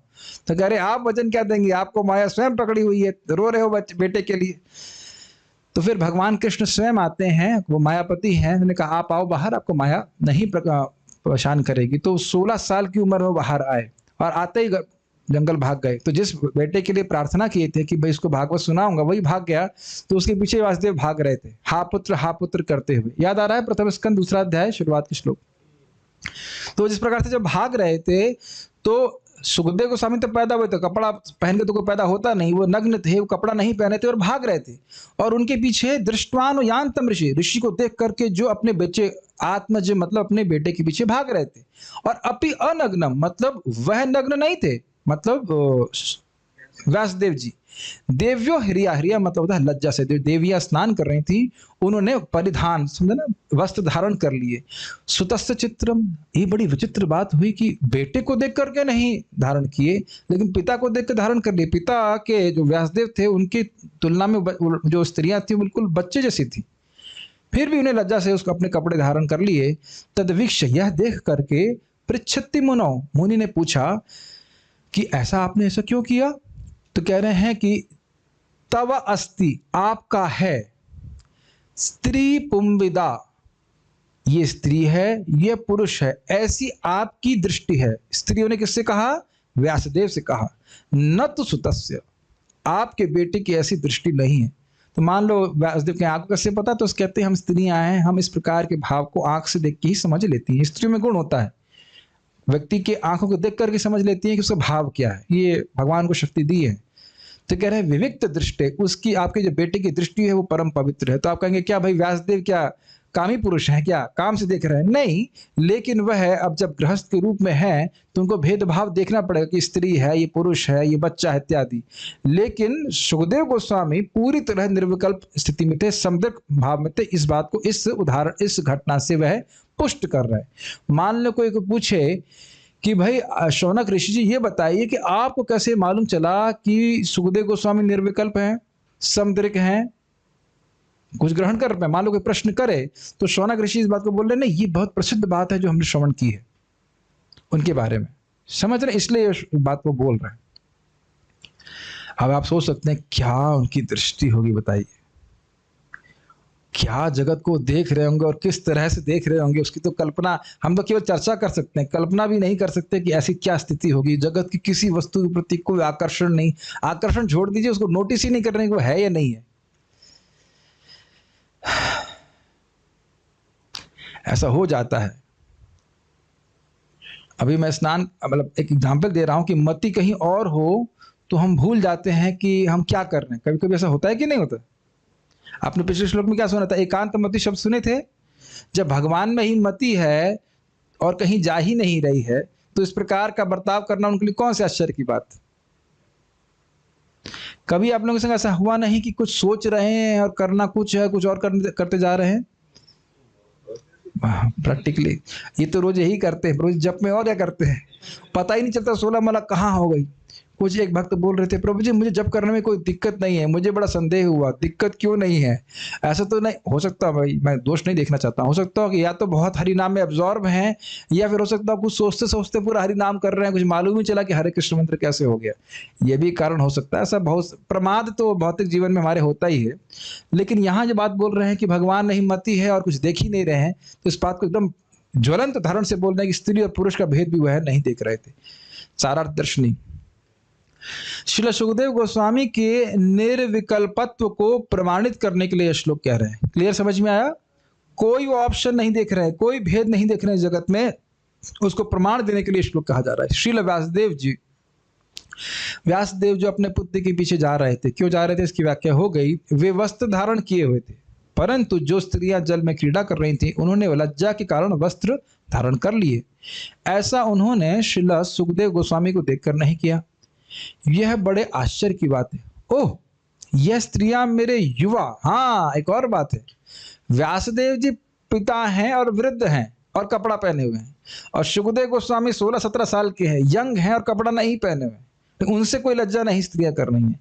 तो कह रहे हैं, ओह, यह स्त्रियां मेरे युवा एवं नग्न पुत्र को देखकर लज्जित नहीं हुई, जो हर दिशा में देख रहा था। ये एक और अमेजिंग बात, ये और अमेजिंग बात है। अपितु मुझ वस्त्र धारण किए हुए वृद्ध को देख करके वे लज्जित हो गई, यद्यपि मैं उनकी ओर नहीं देख रहा था, क्योंकि मैं समझ रहा था कि स्त्रियां जल में क्रीड़ा कर रही हैं। मैं इससे इसका कारण पूछूंगा।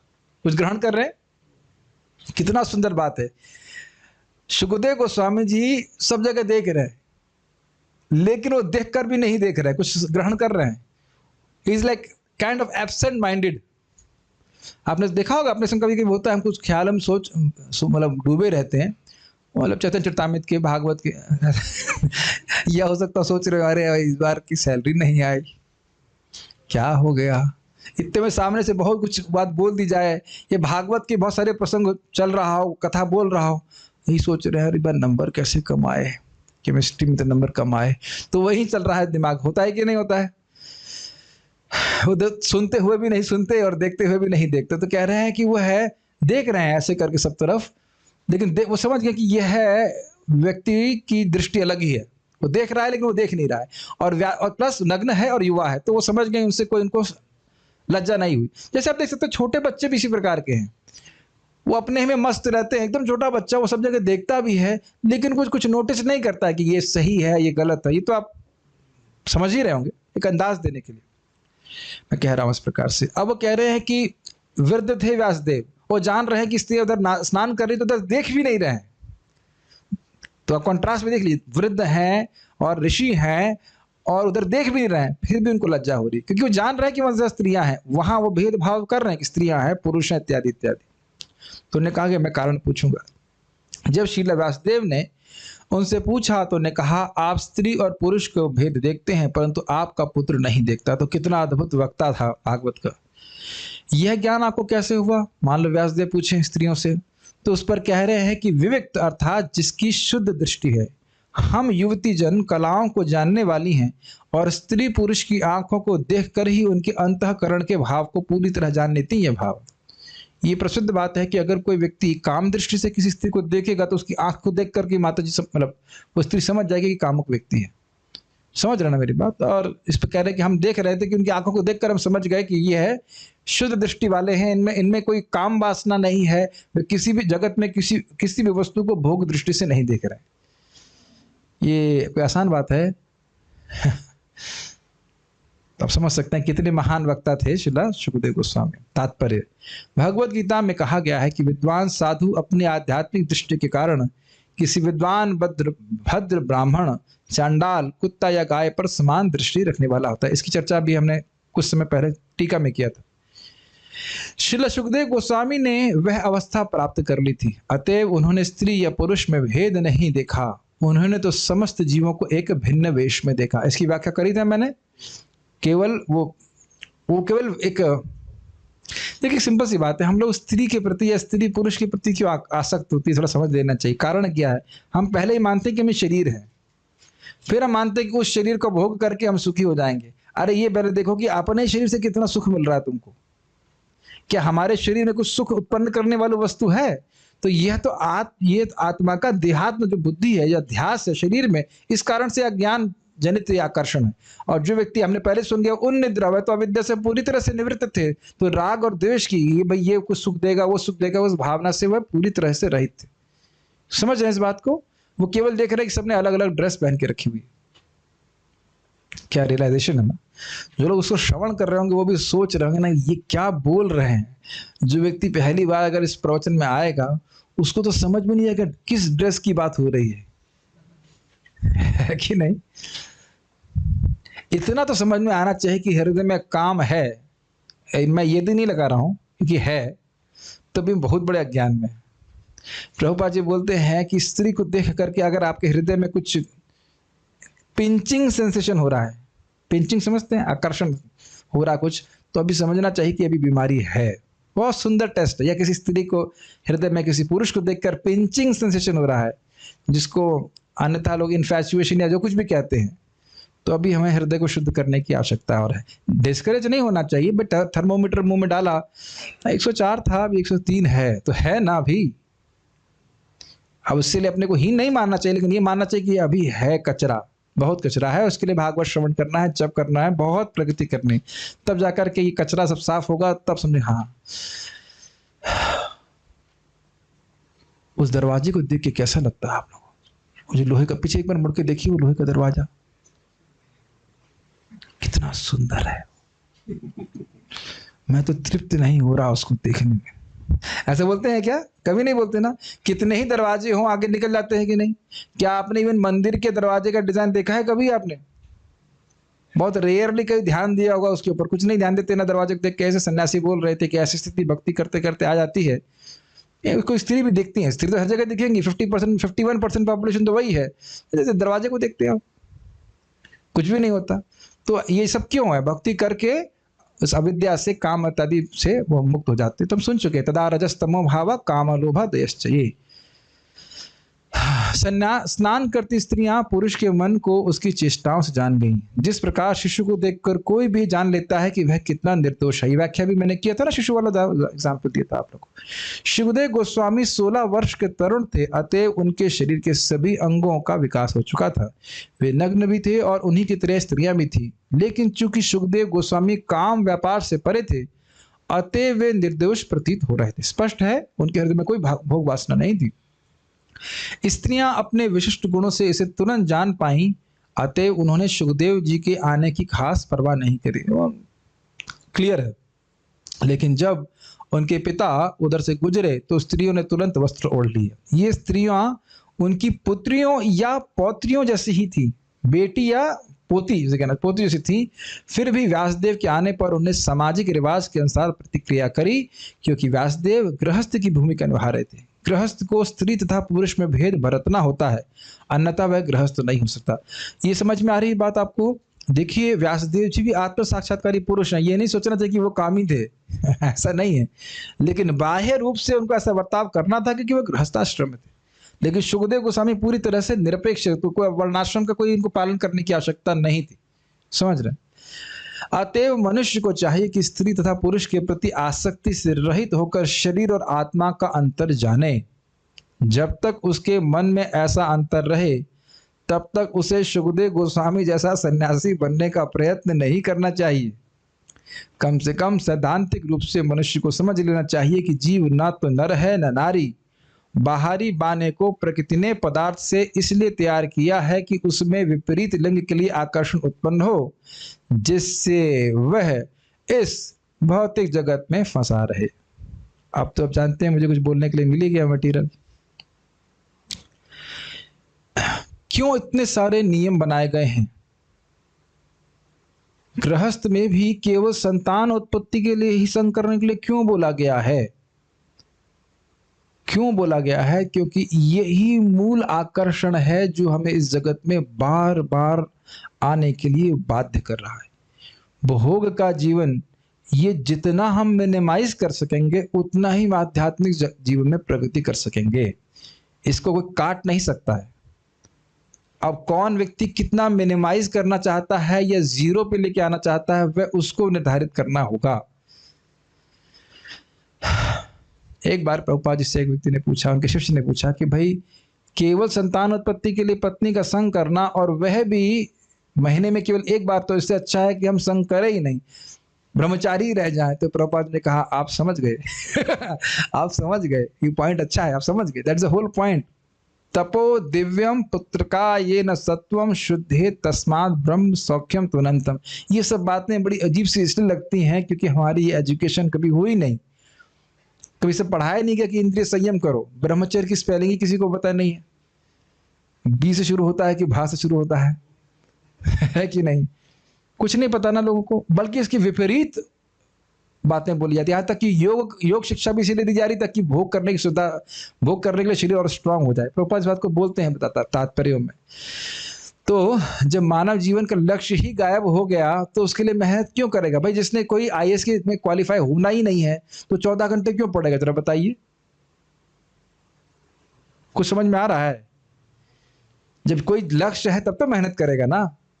तो जीवन में कोई लक्ष्य लेके चल ही नहीं रहे हैं, ना माता पिता चल रहे हैं, ना उनके बाप चल रहे थे, ना उनके बाप चल रहे थे, तो वह तो आश्चर्य ही प्रकट करेंगे ना इन सब बातों को श्रवण करके। क्या ये सब फालतू की बातें हैं? यहाँ तक कि कुछ भक्त भी ऐसा कह देते हैं, अरे इन सब नियमों को कौन पालन कर सकता है, इसके बिना भी दीक्षा ले लो, कोई बात नहीं, रिकमेंडेशन दे दो। 4 नियम कौन पालन कर सकता है आज के जमाने में? 3.5 से काम चल जाएगा, गुरुजी दीक्षा दे देंगे, जाओ ले जाओ। आज मैं एक बात सोच रहा था, हमारे एक रिश्तेदार को कोरोना हो गया, बोल रहा हूं तो अब सामने है प्रभुपाद जी की बात पर, तो उसके खड़े होकर बोल रहे हैं, उसके आधार पर बोल रहे हैं। तो अब वह अपनी पत्नी से दूर रह रहे हैं, सो रहे हैं, कोई दिक्कत नहीं है ना।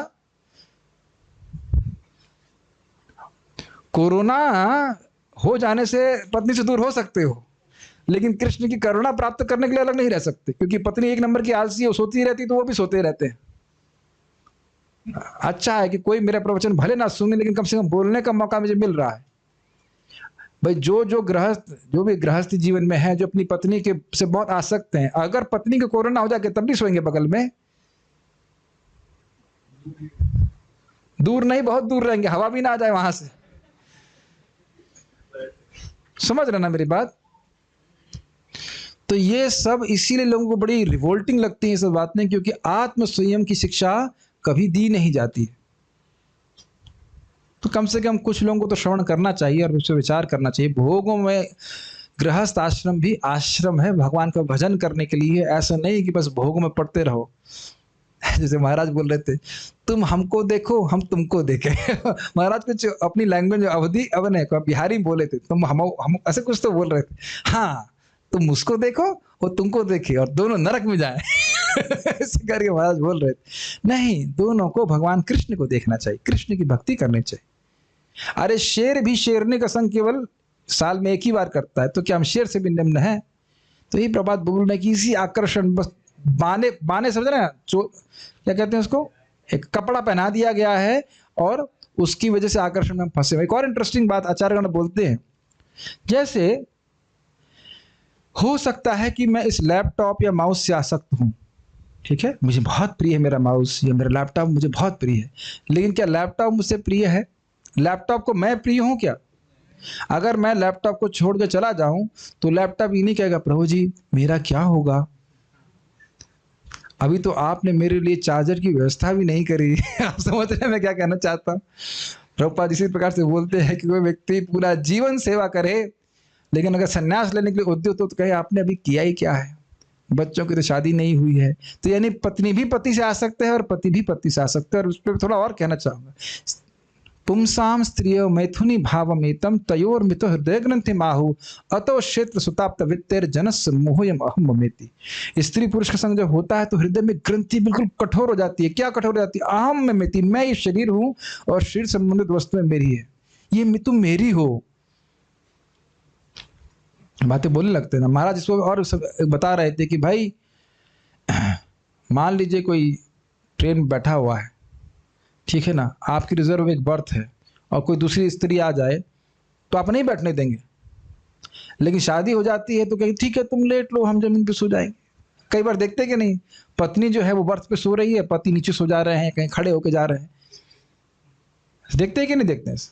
उसके लिए समोसा ला रहे हैं, ये ला रहे हैं, सेवक बन जाता है, तो इस प्रकार से कर रहे हैं। इस पे एक और मैं कुछ बोलने का थोड़ा मौका मिल रहा तो बोल दे रहा हूँ उस पे। कुछ और एग्जाम्पल, हमारे गुरु भाई बड़ा अच्छा प्रवचन कर रहे थे, दामोदर पंडित नाम है, दामोदर प्रभु का नाम, जो अपने स्वीट बनाते हैं बहुत अच्छे। तो कह रहे एक बार उन्हें देखा, वो ट्रेन से जा रहे थे कहीं और एक व्यक्ति आया और उसकी पत्नी थी और पत्नी की बहन साली भी थी। जगह समोसा लेके आओ, समोसा लेके आया, उसके बाद चाय लेके आओ, चाय लेके आया, और बहुत सारी वस्तु ऐसे लिए लेके आओ, चिप्स लेके आओ। बाद में झल्ला गया होगा, क्या मैं तुम्हारा नौकर हूँ? तो पत्नी कहती है यस। तो ये स्थिति है, आप समझ रहे हैं, पूरा जीवन परिवार के बारे में सोचता है रहता है कि नहीं? कितने लोग इस प्रकार से देखते हैं। हमने अपने बच्चे के लिए 1 करोड़ जमा कर रखा है, 1 करोड़, उसे तुम्हें क्या मिल जाएगा बेटा? कोई बोलता है कि हम 1 करोड़ कृष्ण को देंगे? बहुत रेयर कोई होगा, बहुत रेयर कोई जो होगा सोचेगा कृष्ण से ममता हो, कृष्ण की सेवा करे। तो ये कितना अपोजिट है। महाराज बता रहे थे कि अगर भक्त हो तब भी पालन करना ज्ञान है। महाराज तो इतना कठोर शब्द यूज करते हैं। अगर भक्त बच्चा हो तब भी ये मानना कि ये मेरा बच्चा है या ज्ञान है। वैसे तो देखिए भक्त है तो सेवा करना चाहिए, ऐसे वातावरण में लाना चाहिए कि भक्ति में बढ़े, लेकिन यह नहीं सोचना चाहिए कि यह मेरा बच्चा है। यह सोचना चाहिए कि कृष्ण संतान के रूप में दिया है, मेरा कर्तव्य है कि कृष्ण भावना भावे संस्कार दूं। तो ये तो क्लियर हो गया। लेकिन अभक्त है और उसका पोषण करना, इससे क्या प्रयोजन सिद्ध होता है जरा बताइए। और कठोर बोलने का मन कर रहा है कि बेटा या पुत्र या पुत्री अगर भक्त नहीं है तो वो मूत्र के समान एक ही स्थान से प्रकट होते, क्या फायदा होगा बताइए। तो ये सब बातें हैं, बड़ी कठोर जरूर लगती हैं, लेकिन ये शास्त्र के वचन है, इसको हमको बड़ी नम्रता से ग्रहण करना चाहिए। खुद भक्ति करना चाहिए, परिवार के बच्चों को जो भी कुछ भी है सबको भगवान की भक्ति में लगाना चाहिए, तब सबका जीवन सार्थक है। समझ रहे हैं? क्षमा कीजिएगा मैं कुछ कठोर बोल रहा हूं, लेकिन मैं अपनी ही आसक्तियों को अटैक कर रहा हूं। मेरे हृदय में जब काम वासना इत्यादि जो कुछ आती है तो मुझे बहुत खराब लगता है, कब ये हटेगी।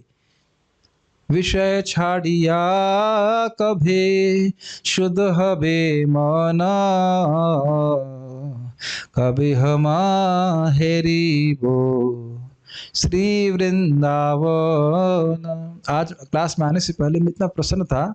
मेरे रूम के बाहर तुलसी देवी हैं, मतलब उसके बाद बाहर सारे ब्रज के वृक्ष दिख रहे हैं, ओरिजिनल वृक्ष हमारे गौशाला में। तो मैं सोच रहा था कि कितने सुंदर स्थान में हूँ और भगवान की कृपा रहेगी तो मैं पूरा जीवन यहाँ रह सकता हूँ। लेकिन फिर भी मैं वास्तविक वृंदावन को तो अभी नहीं देख पा रहा हूँ। क्यों? क्योंकि आंखों में अभी काम वासना का एक पर्दा पड़ा हुआ है। तो ये पूरा शुद्ध हो जाएगा तब हम वास्तविक रूप से देख पाएंगे, या जितनी मात्रा में शुद्ध होगा उतनी मात्रा में देख पाएंगे। तो ये लालसा भक्त को होनी चाहिए। तो इस प्रकार के श्रवण से हम हमारे हृदय में कुछ वैराग्य उत्पन्न होना चाहिए। मैं कहाँ पढ़ा हूँ और बात बोलना चाहता हूँ। आज सुबह मंगल आरती जा रहे थे ना, आप देखा था ना, एक बंदर पड़ा हुआ था मरा हुआ, और कितनी बदबू आ रही थी उसके शरीर से। मैं सोच रहा था कि अगर मेरा शरीर ऐसे छूट जाए और अग्नि में ना दिया जाए तो ऐसे ही शरीर महकेगा। गलत तो नहीं बोल रहा हूँ ना? जैसा बंदर का शरीर महकता है। अभी मैंने सुना था कहीं किसी का शरीर छूट गया था, मर गया था, और तेरी 7 दिन या 4 दिन, मुझे याद नहीं रहा क्या हुआ, दरवाजा नहीं खुला था, इतनी बदबू आ रही थी कि सहन नहीं कर सकते उसमें से। और ऐसे शरीर में हम बड़े आसक्त हैं। देखिए भाई, मैं केवल अपने विचारों को प्रस्तुत कर रहा हूं जो मेरे सामने एकदम झटके से आते हैं। बिल्कुल पता नहीं आप लोगों ने पास से गए होंगे, क्या विचारा है मुझे नहीं पता, लेकिन मेरे को तो जोरदार झटका लगा था बिल्कुल कि यही तो मेरे शरीर की स्थिति है कि नहीं। और जिन शरीरों के प्रति मेरी आसक्ति, मैं दूसरों के नहीं कह रहा, मेरे शरीर में मेरे मन में आसक्ति कि ये बहुत सुंदर है, ये बहुत सुंदर है, जिनको देख के मेरा मन आकर्षित हो रहा है, उस शरीर की भी यही स्थिति है कि अगर वो मर जाएगा तो छुएंगे नहीं हम उसको, या छू करके कहीं स्नान करना है कि नहीं, गायत्री करेंगे फिर से डबल धागा चेंज करके, तो ऐसे स्थिति, ऐसे शरीर में हम लोग हैं, इसके बारे में सोचना चाहिए भाई, दोबारा शरीर ऐसा गर्हित और ग्रहित शरीर हमको दोबारा प्राप्त ना हो। इस प्रकार से इसी प्रकार से अपने भजन के कॉम्पस को सेट कर देंगे। समझ रहे हैं ना? कंपास होता है ना, जैसे हम सर्कल बनाते हैं तो पहले उसका जो पॉइंट है उसको गड़ा देते हैं बिल्कुल, उसके बाद सर्कल बनाते हैं। कैसे गड़ाना है? हरे कृष्णा कृष्णा कृष्णा हरे हरे, हरे राम राम राम हरे हरे। ये हरि नाम मुझे बहुत अच्छे से करना है, 16 माला एकदम गड़ा दीजिए कि ये हिलने वाला नहीं है। उसके बाद सारे सर्कल बनाइए, अपनी प्राथमिकता को उस प्रकार सेट कीजिए। बहुत खराब स्थिति में हम लोग को पहले समझना चाहिए, हम बहुत बीमार हैं। तो खैर अब आप सब भूल जाइए जो मैंने कहा, कड़वी बातें कही, लेकिन मुझे संभवतः कड़वी बातें बड़ी प्रिय लगती हैं। दूसरों को बोलने के लिए नहीं, मुझे खुद सुनने में बहुत अच्छी लगती हैं। अपने मन को सुना रहा हूं।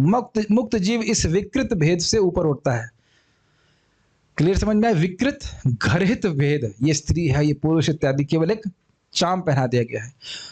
उसके लिए सभी एक ही आत्मा है। उस आध्यात्मिक दृष्टि की पूर्ण मुक्त अवस्था में है। इस आध्यात्मिक दृष्टि की पूर्णता मुक्त अवस्था में है और श्रील शुकदेव गोस्वामी ने वह अवस्था प्राप्त कर ली थी।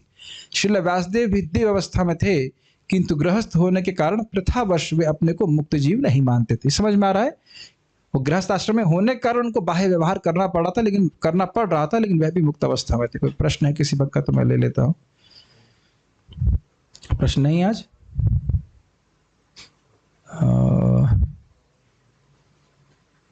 If police or judge see criminals same as good person, they can't give justice its most highest level. But sometimes important to raise voice for injustice. Please guide me if I'm wrong. No, you are not wrong. कह रहे हैं कि भाई अगर हम सबको बराबर दृष्टि से देखें तो टेररिस्ट हो या एक अच्छा व्यक्ति हो, उसको बराबर दिखना पड़ेगा।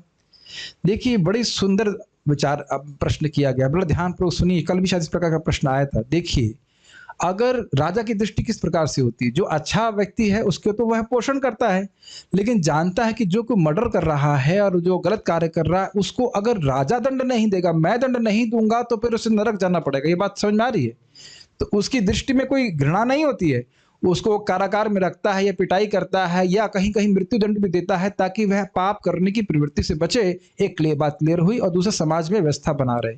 आपने ये शायद ध्यान नहीं दिया, या कह लीजिए मैंने नहीं बोला कि जो जिस बारे में बोल रहे हैं कि समदृष्टि, तो उसकी समदर्शना शब्द है, वो समान रूप से रहा है लेकिन कार्य बराबर से रूप से नहीं कर रहा है। ऐसा नहीं है कि वह शेर को जाके आलिंगन करे, शेर ही उसे कहा जाएगा।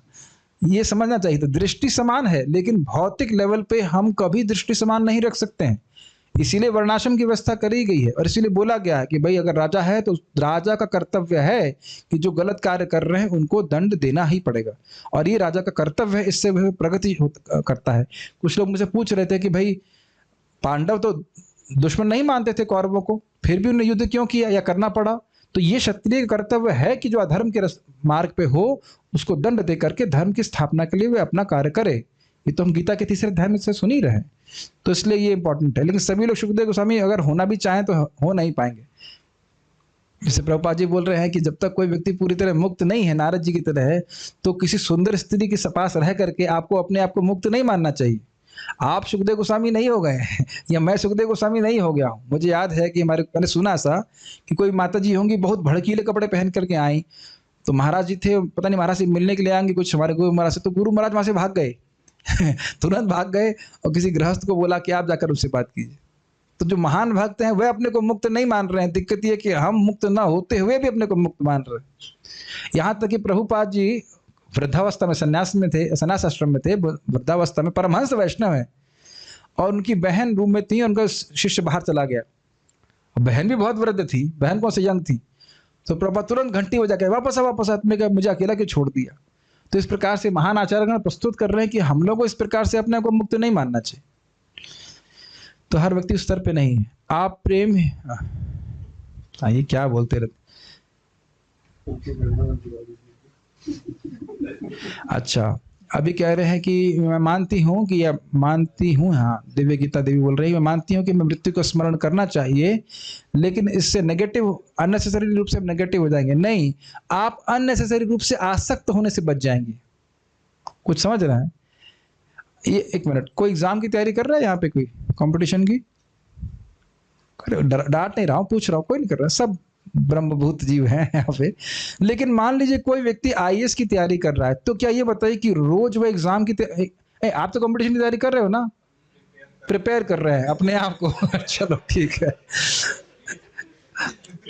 चलो अच्छा चलो, एक आकाश आपका मित्र है ना, आकाश आईएएस की तैयारी कर रहा है, उससे पूछो कि क्या किसी एक दिन वो भूल जाता है कि वो किसकी तैयारी कर रहा है? क्या उत्तर है? हाँ सीएस साहब, आप किसी दिन भूल जाते हैं एक दिन जब पढ़ाई कर रहे होते हैं कि मैं किसकी तैयारी कर रहा हूं? अच्छा, क्या भूल करके तैयारी कर सकते हो? अगर ऐसे देख लिया जाए, क्या भूल करके, जैसे मैं आईआईटी की तैयारी कर रहा था तो मैं एमएल खन्ना पढ़ रहा हूं, ये कर रहा हूं, वो कर रहा हूं, तो यही नहीं पता रहता है कि मैं तैयारी किस लिए कर रहा हूं, तो उसे नेगेटिव हो जाते हैं कि पॉजिटिव हो जाते हैं? अगर आपको ये याद रहता है कि मुझे कंपनी सेक्रेटरी या व्हाटएवर किसी कठिन एग्जाम की तैयारी करनी है, तो हम अनावश्यक वस्तुओं से दूर होते हैं कि नहीं, बताइए? और जो हमारे एग्जाम को पार करने के लिए आवश्यक वस्तुओं में फोकस हो जाते हैं कि नहीं? क्या ये नेगेटिविटी है? तो हमें अगर याद रहे कि भाई मैं मृत्यु रूपी एग्जाम हमें पार करना है, पार करने का एक ही प्रश्न आएगा, एक ही प्रश्न है, किसका स्मरण कर रहे हो? प्रश्न केवल एक ही है, उसके चॉइसेस बहुत सारे हैं, लेकिन उत्तर, सही उत्तर एक ही है।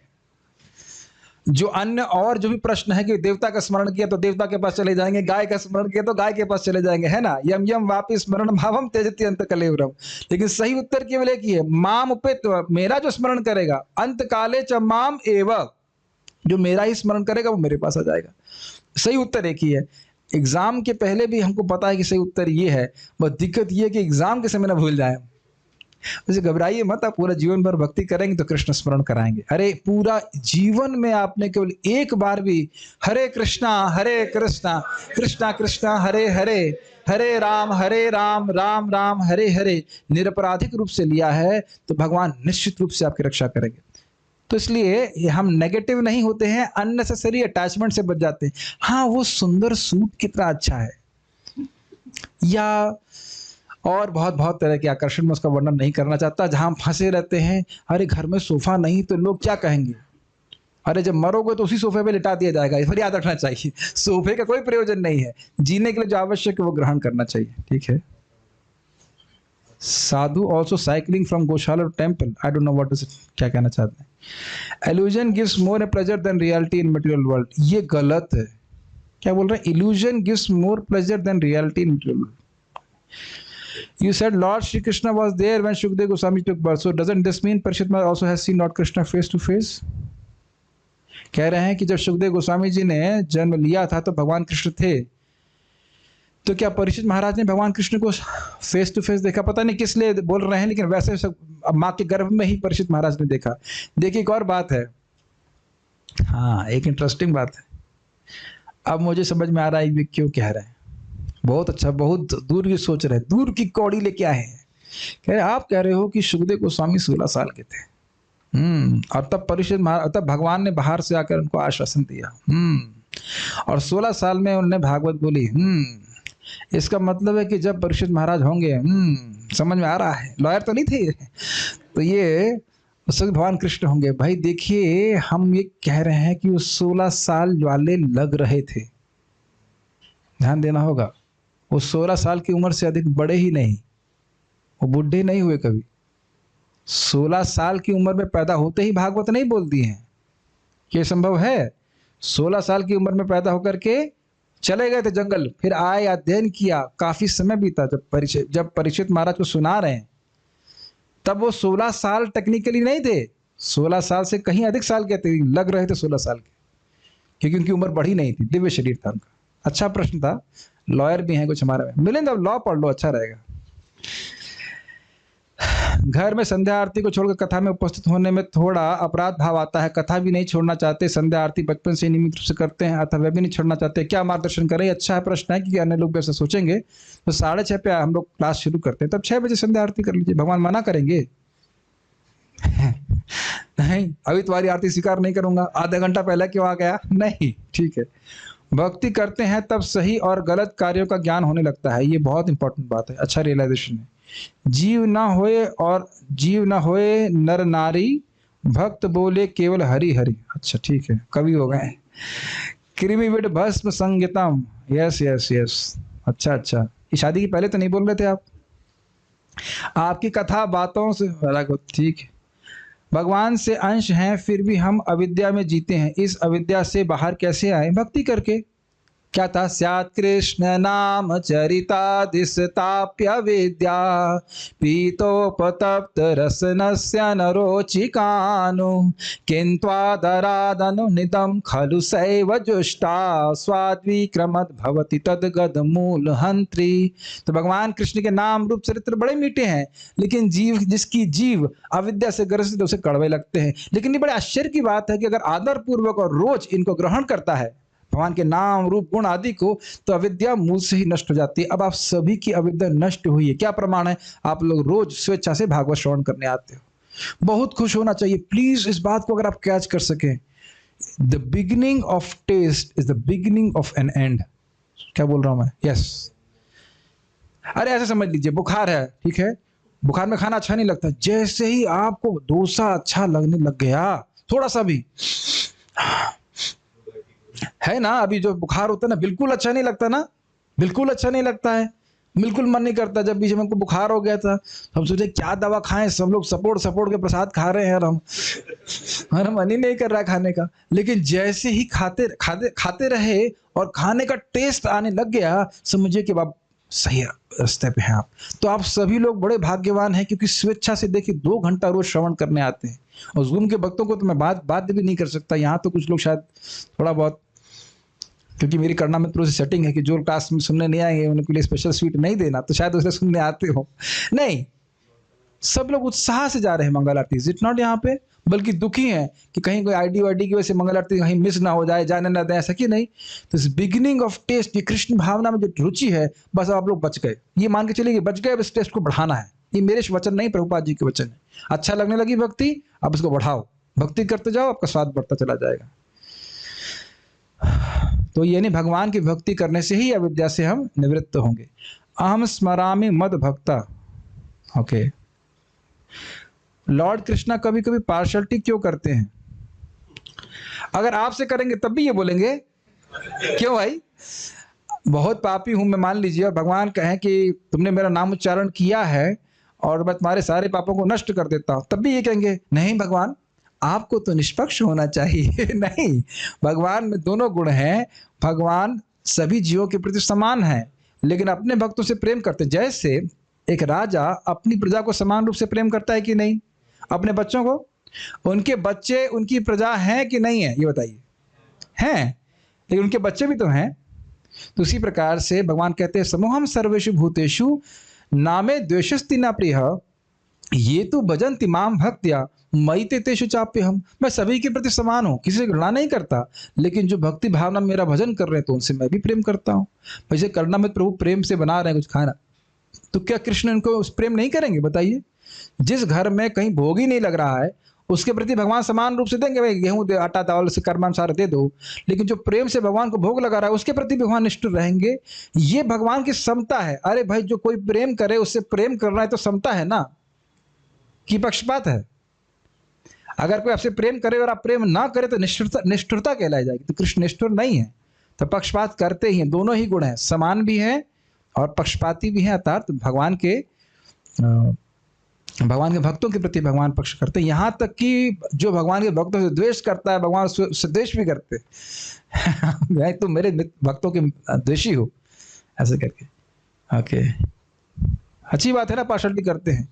Someone does something wrong to us, we get agitated and react, considering that we are bodies, which we should not do because we are soul and not body.